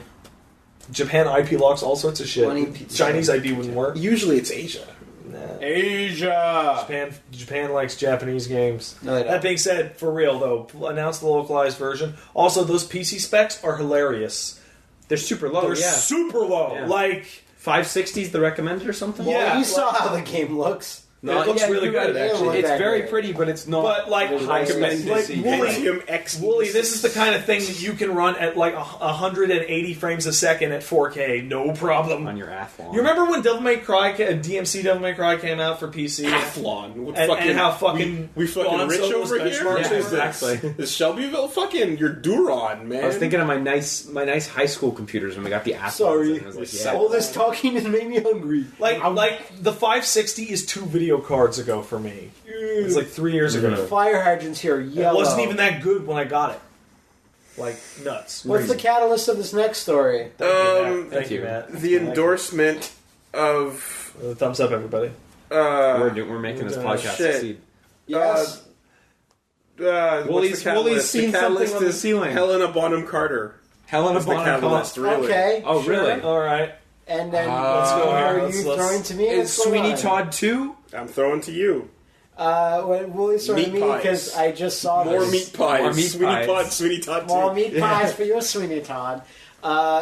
James Cameron just went on record saying, "I just watched Terminator Genesis, and I consider it the third in the series." Yeah. Didn't you say that about Salvation, He James did Cameron? not. He did not. I looked it up. Only thing he said about Salvation is that I remember. Wooly remember this is that James Cameron talked to Mick G and said, "Look, I know you were given the reins of this, and I know I have nothing to do with this, but I have the right to fully hate your movie if I don't like it." Nice. That's the only official statement he said. And in this one, maybe they paid And a dump McGee truck said, of "Get money. back to me when Part 4 is out." Yeah. Did Oh, you didn't know? no Terminator no. Salvation was a quadrilogy. Was a Oh, I knew. quadrilogy. Yeah, I know. Okay. I knew. I know that. Okay. No, I'm just thinking of like. Fucking glad we finally got a good one in here, apparently. Is it possible? Is it God, I possible fucking that this is Maybe. Visually, we all seen the trailer, and we're Yeah. all kind of braced Is it- for the worst. Is it possible that this is just one of those movies that the marketing just makes it look like total shit? It could be, because he goes, James Cameron, and this little quote says, "All right, so I'm in a dark room, I'm watching the movie, and the first 20 minutes is like, wow, they're playing really, like, you saw some of the trailers, there's like identical shots of Kyle Reese putting on Reeboks from Terminator 1, Yeah. and they're like, okay, and then in the scene that we all see in the trailers where Sarah just drives in, Yeah. he goes, okay, yeah, and James Cameron goes, so it goes on this wild swerve, and I really liked it, and if you like to, this is the line that kind of strikes me as like, Anyway. I feel like someone told them to say this, is like, if you really like Terminator 1 and 2, you should enjoy Genesis, and I consider it the third movie in the franchise, not only shitting on Salvation, but also- shitting on Rise of the Machines Please as look well. forward. Yeah. Which Get is excited. canonically a sequel that a does sequel exist in there. Yeah. to Terminator 2. So, But here's the chill. deal. Have you or- seen Cameron lately? We don't know if he's crazy. don't What if know he if he's said that crazy. and then the article neglects to mention that he was He's wheeled also away? crazy. What in if his someone just straitjacket? said he said Okay, that? hold on. I'm way willing to believe the crazy factor, old crazy old man thing, or whatever. But like, it's James Cameron. There's no amount of money you can pay James Cameron to make him say anything you The want. one thing that they The man said made is- Avatar. He's fucking rich. in the article, It's true. yeah, literally. In the article, it says James Cameron is a guy that is so rich that he can say whatever he really wants. He's rich to the point where he doesn't know what to do with his money. Fuck you all. I have enough money to play golf until I'm dead. Yeah, Says James yeah. Cameron, teaming up with Uwe Boll to bring out Rampage 3 Avatar. And he also went on to say, like, I will never get these rights back. I will never make one of these ever again. I can't. It's too gone, yeah. But so I watched this movie as a fanboy of this universe, and I came away happy. Good. And I considers hope. it the third in And his... considers it the third in the Rise of the franchise. Machines ain't no good. What about the ride? I never saw the ride. Real 3D, the The ride. 3D ride that James Cameron Yeah, actually had a I hand in never making. saw that. That has all this crazy shit It's happening. better than those two movies. That's I not don't- You even a actually seen it or you're joke. just I've talking? seen it. Shut up. shit. It's not even a You'll pay joke. for Never your whole told me seat, that. but you only Yes. need the edge, huh? Yeah, there you go. So, fingers crossed, but still waiting for a bunch of shit to hit us in the face. All right. Terminator. That's shit. life now. Yeah. As we've gotten older, it's just become, well, I'm going to sit here and that shit's going to hit my face. Oh, there well, it is. There it is. So what's the Delicious. catalyst for these letters? Thank you. We're actually doing it. Yeah, all right. That's okay. Anyway, so if you want to make fun of Wooly for not understanding the Catalyst thing we've been doing the whole time, send it to superbestfriendcast@gmail.com. What was that email address? It's the catalyst for sending us an email is superbestfriendcast@gmail.com. And then your letter might sound something like Catalyst. It's like I'm gonna. No, don't. No, I'm not. I'm gonna bring the Don't tension. tell Wooly. I'm gonna bring the tension joke in one is. way and saying that there is a story that you should be super interested in that has the word catalyst in. It's a that Wooly only story. happened within the last 2 hours. Yeah. Yeah. But it's a Wooly story, it's don't a Wooly worry. story. So it happened while we were recording. Yes. No, it happened. It was this morning. It was this It morning. happened on my way here. No, don't I Google saw- it. Don't. Let it sit. No. But you can't touch you're it. cheating. But he can't guess. How could I possibly have gotten to It that? was this morning. I saw it before coming over here. Same, yeah. Okay, well, I'm not on GAF, guys. But you gotta write the docket. And I do in advance and then update, but I missed that one. No, stop. I checked the news. Stop! You're I checked. cheating. Well, okay. You're ruining it. The last news update I did was at noon today. So Right. if it was not up at noon, then fuck you. Yeah, well, yeah. It might become. What's an the action- catalyst for Wooly's whiny babiness right now? It might man, actually if you're become- on Gaff right now, I'm gonna be so pissed. This might actually become a story next. I hope you're reading the It's called emails. Mirror's Edge Catalyst? Yeah. Look, you fucking Quarter cheated. one. I looked up nothing. And look, he's calling me a cheater. Look at my screen. Emails are right here. Is the first one? Hey, did you hear about No, Mirror's Edge Catalyst? no. So you guessed? Yes. Wow. Anyway, Q1 that was 2016. that was not fun. So it's called 2 Catalyst or just Catalyst? No, remember it's a Catalyst. reboot. So it's just called Mirror's Edge Catalyst. Yeah, exactly. It's actually- the catalyst of the future events. It's actually probably the name of like some kind of fucking mobile game. But no, it's coming out. They already confirmed it's Q1 2016. I'm not crazy about that title, but it's just a title, so who cares? Some of us like It's not a Mirror's punchy Edge more word. than The next Apparently time so. we have an equivalent, even if it's for me, don't give any hints. Just let it sit there and be confusing and have the podcast end. Yeah, but then he's going to get, like, any of us who would be in that position would get mad and get on their phone. Oh, and I say go no. super nuts, but fight You me. guys browse your GAF while the podcast is happening. That's true. You are checking the news while the podcast Well, is what happening. if a big news thing happens? Exactly. like but Turok 2. meanwhile, I'm trying to get the podcast going. Like, what do you want? But we're going to miss a million great stories tomorrow. It's or always today. why fight it, right? Just accept it. We got one coming in from Twan, and he wants to know what your favorite super free sound effect is in a fighting game. His favorite is the loud X. In Super freeze. Children of the Atom. That's when a you good do your one. super. That's a Yeah. good one. And the level 3 supers in CVS, absolutely. I'm a big fan of the glass breaking King of Fighters shatter, but the absolute best in recent years, I think, is in Marvel vs. Capcom 3. Yes, do thank your level you. 3, I was going to choir. say that too. Yeah. It's so fucking good. I like that one a lot. I don't I have love the anything choir. that beats the things you just mentioned. X is... It's not like it's not a very typical thing. I was gonna say the same one as Infinity! I was gonna say the same one as you, Wooly. Yeah. But I just want shout outs to not the best, but I love the intensity of Street Fighter 4's whatever sound that is when you throw it. It's in like an Ultra. airplane. The Ultra? It's like an airplane turbine. Whatever exploding. that is, it's Yeah. intense. Honestly, But yeah, like the it's not as MVC3 is it's my not go. as dynamic or big or flashy, but I'm a big fan of like the alpha noise. Just it's subdued as the Yeah. I like it. It's good though. And I'll even give a shout out to the reverse, which is the last boss from the 3D Samurai Showdown game. His 2D version is in Neo Geo Battle Coliseum. He does a special where there is no spark, it's silence, and the screen goes black. Cool. And it's the opposite effect. Oh It's yeah, we didn't fucking talk great. about the Dark Souls 3 leak at all. Hey, Dark Souls 3 leaked. Full LP confirmed day one. No way. Dude, that game's got confusing shit all like over it. 5 days ago. I was told to not talk about it until we watch what Ian B has to say about it. Probably should do that actually. Because apparently there's some more to it. There's than- weird shit in than that announcement. that initial leak video. PC release negotiable? What the fuck is that? It was it's probably coming. a translation error. Ghost swords. That The looks cool. sun is melting. It looks like Berserk. Bosses change forms. Just make it or Berserk. Different bosses entirely. Heat up.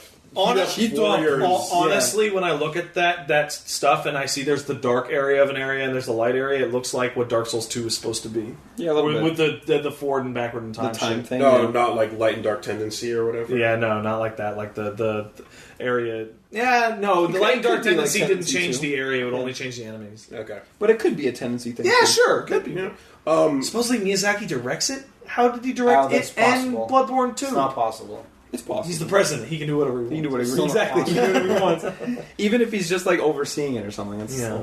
even if it was the other team, who cares? It's still going to be an amazing game. I just want it to be double. Lots of pretty Of course. screenshots, lots of pretty vistas.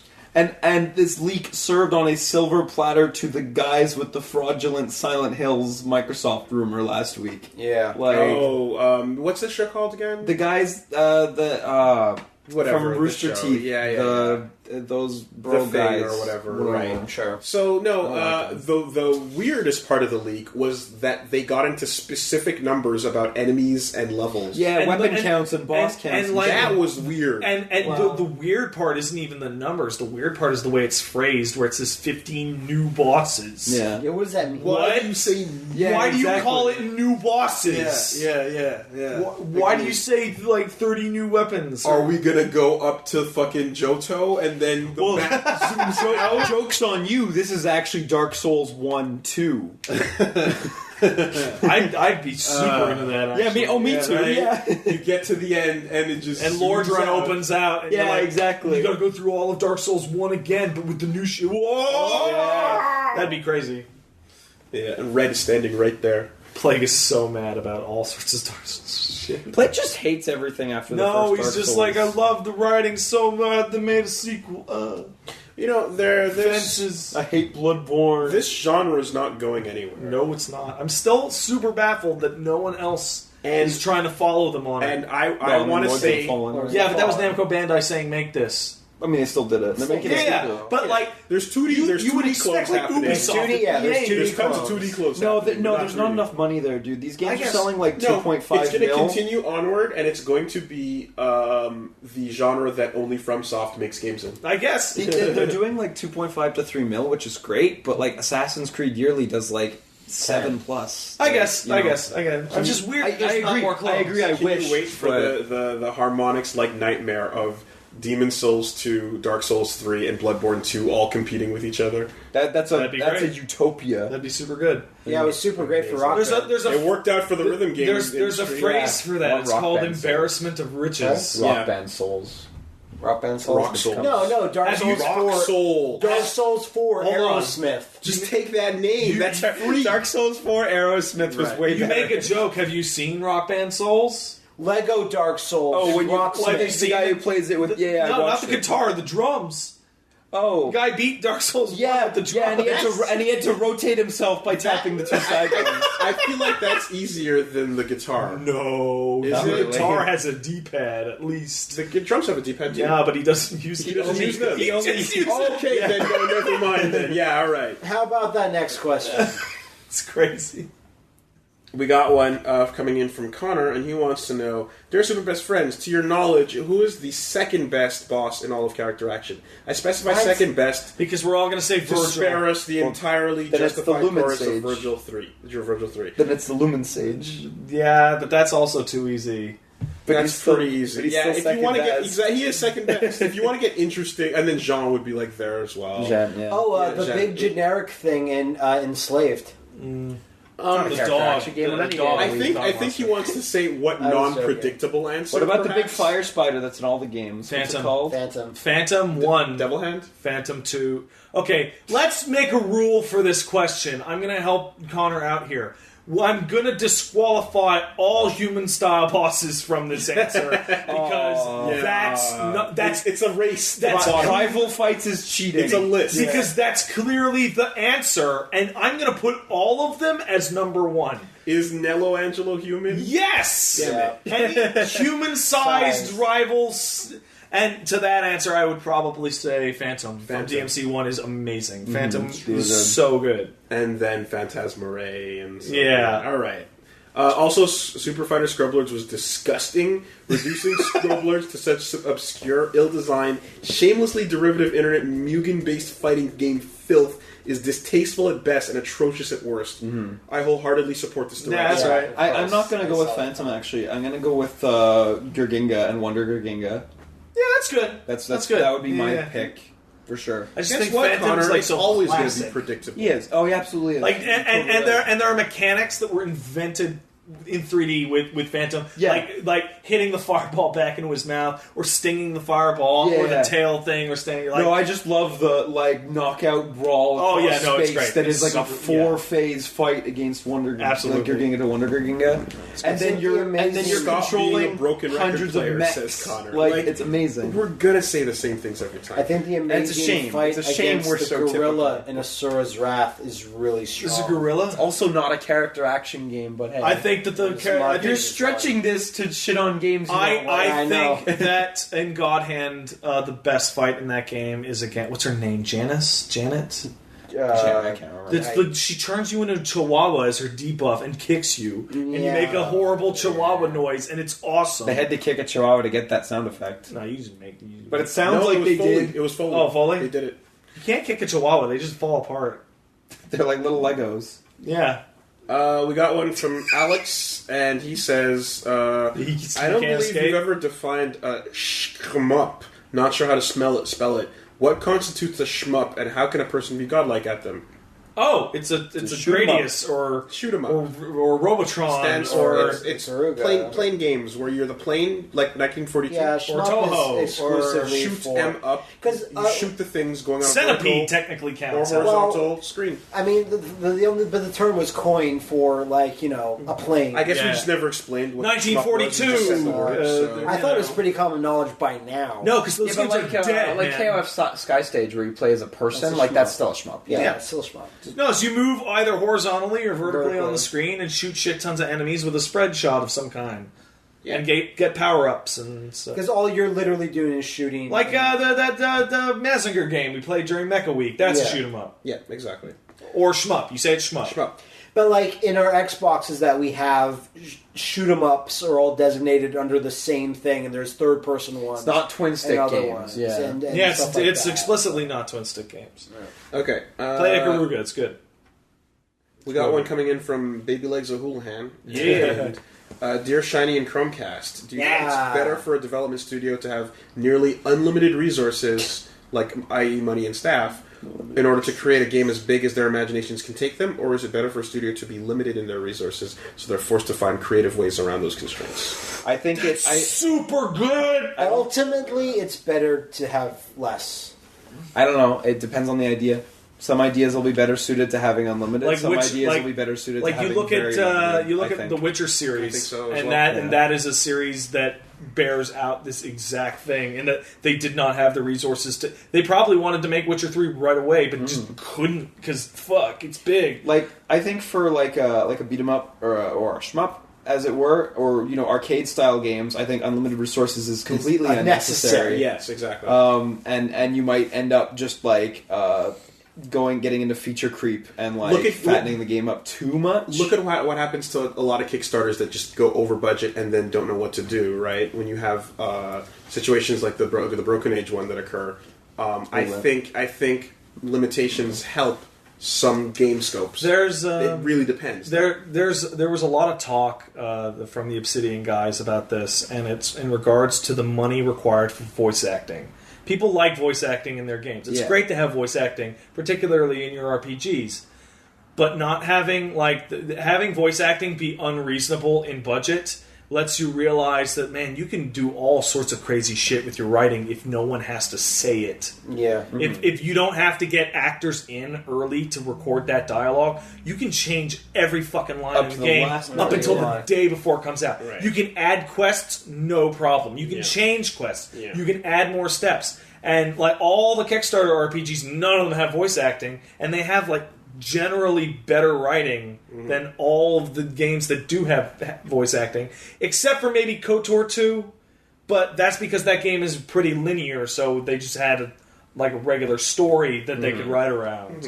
Or it's a game like Freedom Planet where you have occasional voice acting cutscenes. Yeah. You have a fucking Sonic game under that. Just the idea of having an unlimited budget limit, I guess unlimited time, resources. is that you need some sort of Like, Limiters. finite limiters to say when something is done. When you're like, because if you have a limit anything, who's to say when you should stop?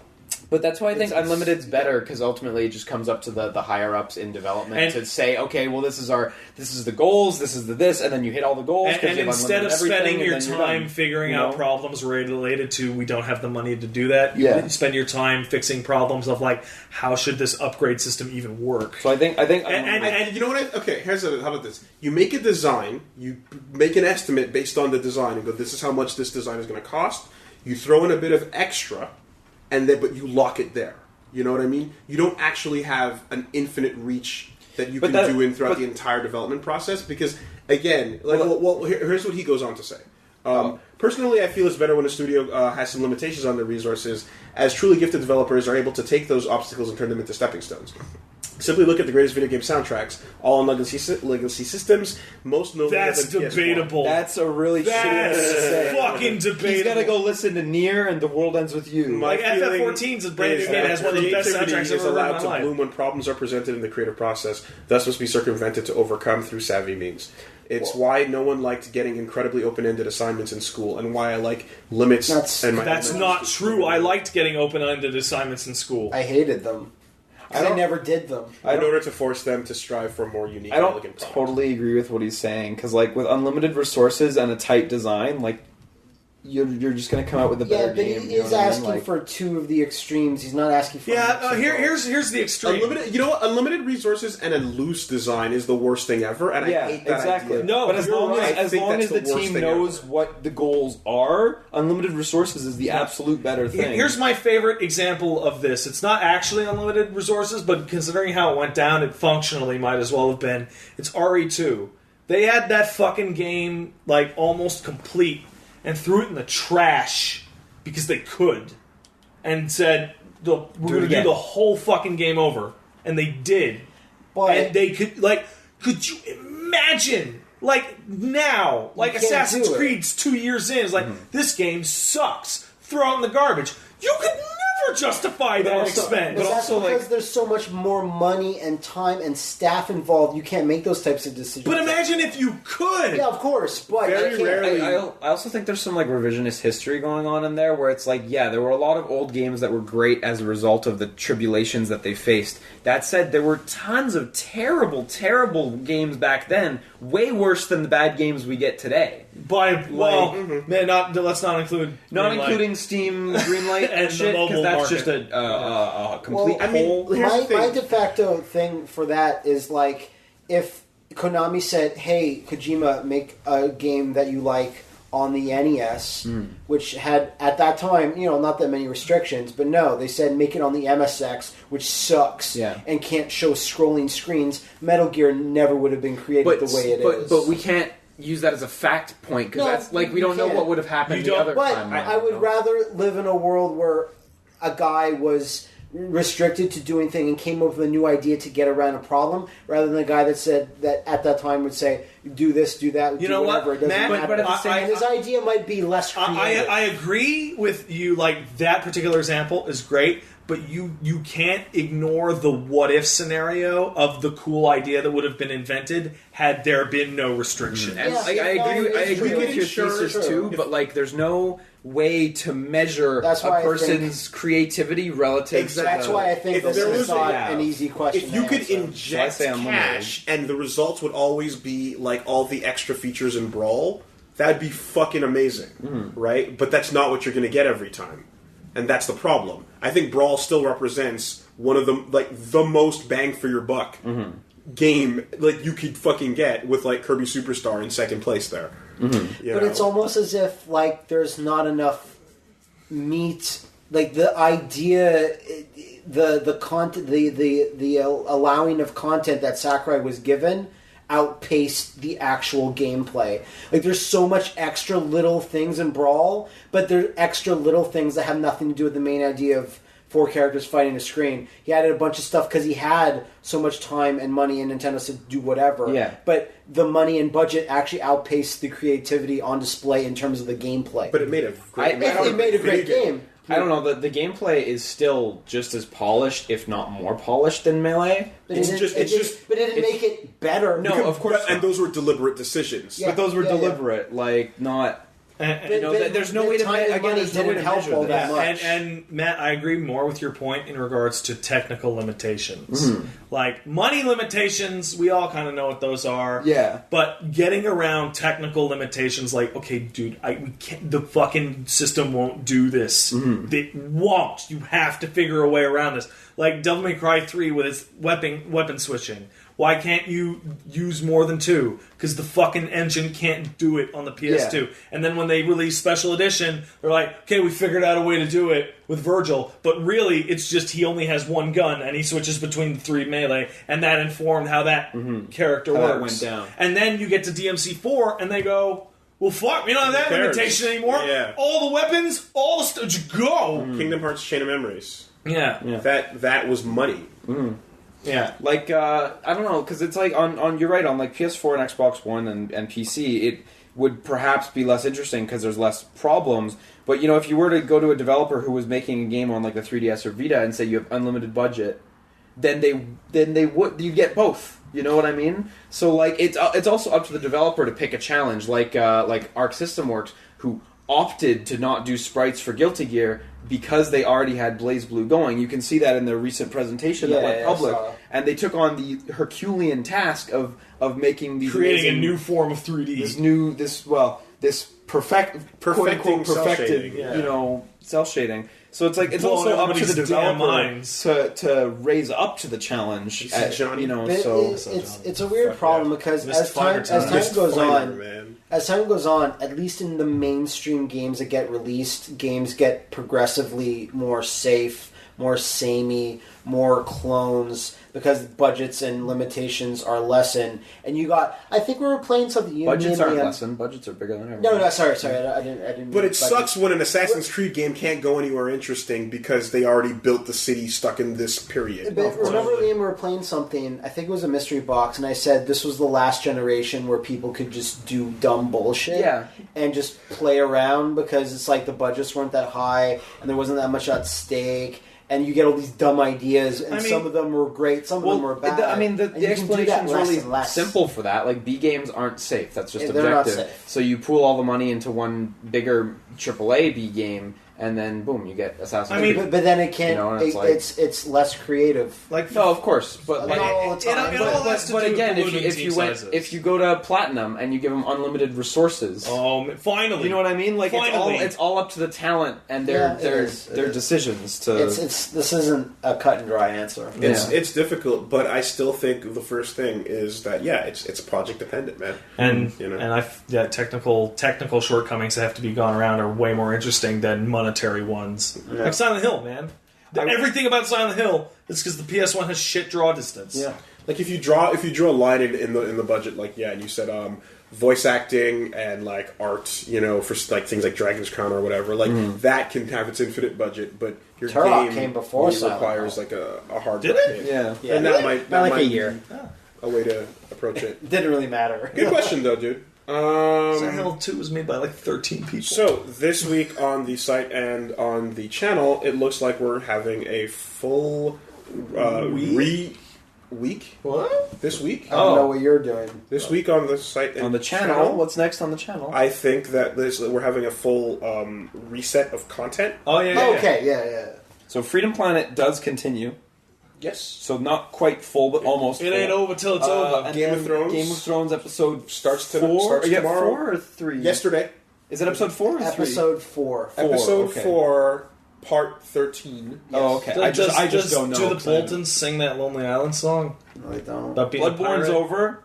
Congratulations for finishing Bloodborne, guys. Thank you. It's like Thank you. Fucking lot of work. It's hard. Yep. That game's difficult. I know. I played it. That last boss pretty easy, but that second last boss, The real boss in Japanese games. Sick boss. Wow. I've been featuring Dante from the Devil May Cry series as well. Dude, I've been looping that song. I've been so good. That song. I don't remember the song. What else is coming on? And of course, the thing that started yesterday and continues until Sunday is holy shit, fucking dinosaurs. Holy shit, what the fuck? It's dinosaurs. Jurassic Park Dinosaur Week. No feathers here. No feathers here. Don't watch that latest trailer.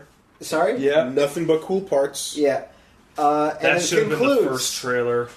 Jurassic Park Week will conclude with very similar to our glowing review of Ninja Turtles. In With our theaters, roundtable August review. 8th. Theaters, July 12th. June 12th. June 12th or whatever, so we're going to go see that. So we're going to go see it. Of Jurassic Park Genesis. And then tell you if it was bad or not. Yeah. It's probably going to be pretty bad, but Chris Pratt looks hot. The man. general idea that there's no reviews yet, which is kind of worrying. Oh, But yeah. the general idea is that apparently people that have seen it and that were given like the okay to write their impressions on Twitter seem to be good. But guess what? Those are always glowing. Yeah, because Are the there people who tweet said embargoes? because the people Tweet embargoes. the people who said there's a big pile of dinosaur shit are That's not what allowed to say that it's on And the Twitter. You're technically kind of. That's a big pile of shit, says Yeah. Malcolm, whatever face. Yeah. When you gotta go, you gotta go. And it's not actually this week, but this is the best period of time to talk about it. Next podcast is going to be recorded during E3 and go up on the Tuesday live during E3. We are going to be recording the 4 major E3 press conferences: Liam's doing a lot of work on Sony, this. He's Nintendo, figuring out all the and, math. and the new PC conference presented by So PC excited Gamer. by so that excited. one. It's so weird. Oh, dude, XCOM 2 got announced PC only. What the fuck? Yeah, well, I'm going to wait for the console. That's dude. I'll wait for the console. That one explicitly, they said we want to be on PC so we could have procedural Oh, I read it. things, Dude, I and read the it. consoles can't do it. I'm like, Dude, oh, I okay. read it. Yeah. Excited. Anyway, we're going to be recording them and we're going to be uploading them as quickly as possible. So they will be going up as soon as we possibly can after the press conference. But they're big goes videos, live. so it could take a while. But we do have to render and upload, and we'll post on Facebook and shit when it's ready. And those will occupy the slots for our 3 and 9 o'clock videos, but they might come ahead of. Yeah, we'll put 3 them and 9 up as soon as they're they going to go live as soon as they're up. But those are occupying the slots for our 3 and 9 videos It's E3, on guys. Monday, On Tuesday, and Wednesday. Dude, E3 Not is Wednesday. Yeah, next one on week. Monday at 9 p.m., one on Wednesday at 3 p.m. Yeah. What about Tuesday? It's got Wow. 2, 3 p.m. and So 9 no, p.m. just Wow. Wednesday at 9 then. Just no Wednesday. It's Wednesday at I'm 3. the cynical Oh one. sure, whatever. Because the PC one's at 9 p.m. I'm on over the Tuesday, years. I'm already so it'll go confused. up 3 p.m. Over the years, Wednesday. man. E3 is my favorite week of the entire year. All right. I'm It gets- so in love It gets with less. I'm in love with. I'm not in love with E3 of it. Like it could just be News Day. Yeah, of course. No, And it'll be that's fine. what it is. It's But I news week. used to be like, It's E3. it's I wish the- I could go. It But is having the, gone. Oh no, yeah, once- no, going either. But it's the only fucking time of the year, except for that PlayStation Experience one, in which I can get 3 big reveals that make me super excited within like half an hour. Mm-hmm. And you usually get like 50. Mm-hmm. Yeah. It's gonna be nuts. I mean, we're gonna see The Last Guardian again. Wow. No, we're not. We're gonna see Shenmue 3 Just HD no collection. excitement. Oh, you're gonna be disappointed. Square Enix is actually going to be broadcasting some kind of stream from the show floor, and it's the most bizarre thing I've ever seen. They're going to pick one of the days for E3, and all they're going to do from the fucking start of the day to the end is read the patch notes for the expansion. That's it. That's cool though. Just all day. Like you want hey, this patch- you'll get the tidbits. you want the patch notes? Get in here. You click in, it's like, oh, they're on Monk abilities. Who even At the cares? same time, I'm like, oh, I can't wait for Punch Out Wii U and Yep. Rock Rider and all Yep. this bullshit that won't happen. Of course, but that's Coming half up. the fun. That's isn't it? half the When fun. that E3 is about going, that's me, oh my god, and then you calm down, you go, oh my god, the other thing, oh, can you believe it? Yeah. And then preceded by 30 minutes of pure silence and apathy. And just like here and put. You remember old E3s when they took the 15 minutes every single conference to put the charts up on the fucking board? Yeah, I of remember course. that. And be like, with lines and shit, and be like, and they finally just fucking I stop. see. There's a thread on NeoGAF. People complaining that Sony's is 2 hours this year. Have you tried watching one of the old ones? Dude, they were 3 hours, They are and they had an unbearable. hour of filler. They are unbearable to watch. The it's fucking crazy. $599 US shit was couched in front of and behind tons of boring shit. Yeah. You don't care I can't about. wait till everyone the adopts quality of the the- presentation is insane now. I can't wait till everyone adopts the just do a direct. Yeah, no, I condense don't it want more. everyone to do it. I don't want Konami to do it. I will be enthusiastic when they announce the return of Mr. Caffeine. No, it's Aisha Tyler this year. Oh, I'm sorry. They learned that even lesson. actually care. Yeah. You don't even actually care about that. I just want. Could you imagine? Team him and Tack walk out together. Him, Tack, and fucking Jamie Kennedy walk out, and it's like, we're gonna host the Ubisoft all E3 stars. Oh man, All stars. The tech left Konami, so Yeah. it's not going And then man that stands in the back and stares at their heads. that guy from he's from Vatra, right? Yeah, it's just Fucking awesome. And he had an interview, and it was just like I didn't know the camera was there. I was just looking off I told to you the that- side. I didn't know it looked like that. All right, yeah. hold on. No, wait. I'm excited for Botch 3. Yeah. If it happens. Okay. If we get Botch You 3. want like Nathan Drake to fall through the world again, like you did on. Man, that's my favorite part. Like even the Yakuza stuff, it's my favorite part of that fucking press conference because You'll never all of us forget just it. go, "Ooh!" Like this huge. Live You immediately just feel Live terrible for cringe them. is a rare thing. Yeah, It's just I feel alive. I can't believe no one's gonna have live demos this E3. They have live demos everywhere. Last year, fucking Ubisoft with that. Oh, was that last year? 2 years ago? Remember, it was They AC4. They couldn't so- figure out how to start their own demo. It was like, I guess we'll see you later. No, okay, we're doing it now. Or then. I thought you meant Skyward- AC4 Miyamoto with the can't Crash. get Skyward Sword to work. That one was bad, yeah. That was the Bluetooth shit. Looking forward to it. Oh, it's so exciting. Oh, yeah. And remember, like, fucking DMC4 a special edition is going to close out your week Yep. on the 18th. You're gonna need it hot off the announcement of DMC5. That's the timing seems really, really suspicious about that. Did you watch the combo video contest by any chance? No. You should check it out. There's some people Is there doing the new characters? It's from DMC Devil May Cry. Oh, then I Fucking no, but it's great. there's some cool shit. that time period of where me and Pat are sending each other like that Elysium music video for DMC3 over and over again, or like Power Strike that you would send Power me Strike, for a third yeah, time. Like yeah, that yeah. part of my life is over. Unfortunately, I just man. don't have it in me anymore. Well, they had a contest. Power Strike. It was really impressive. That moment came back with what was it called? I Am Ryu or Yeah. the Ryu. Ryu is strong. Ryu's strong. He came back for that because Well, Desk never stopped. Yeah. but that thing is art. Ryu Strong. That thing is gorgeous. I'm gonna watch The it. stuff like, as soon as I the walk stuff up that gets debuted at Evo is the good shit. Yeah. Yeah. It's man, so good. All right. All right, that's another podcast in the bag. In the pocket. See you next week because E3 will be happening and there'll be no weeks to talk about then. So do boring shit. It's gonna be a weird I'll one. try. Do boring shit. I'm gonna play Witcher 3 and FF14. That's Pretty my boring. week.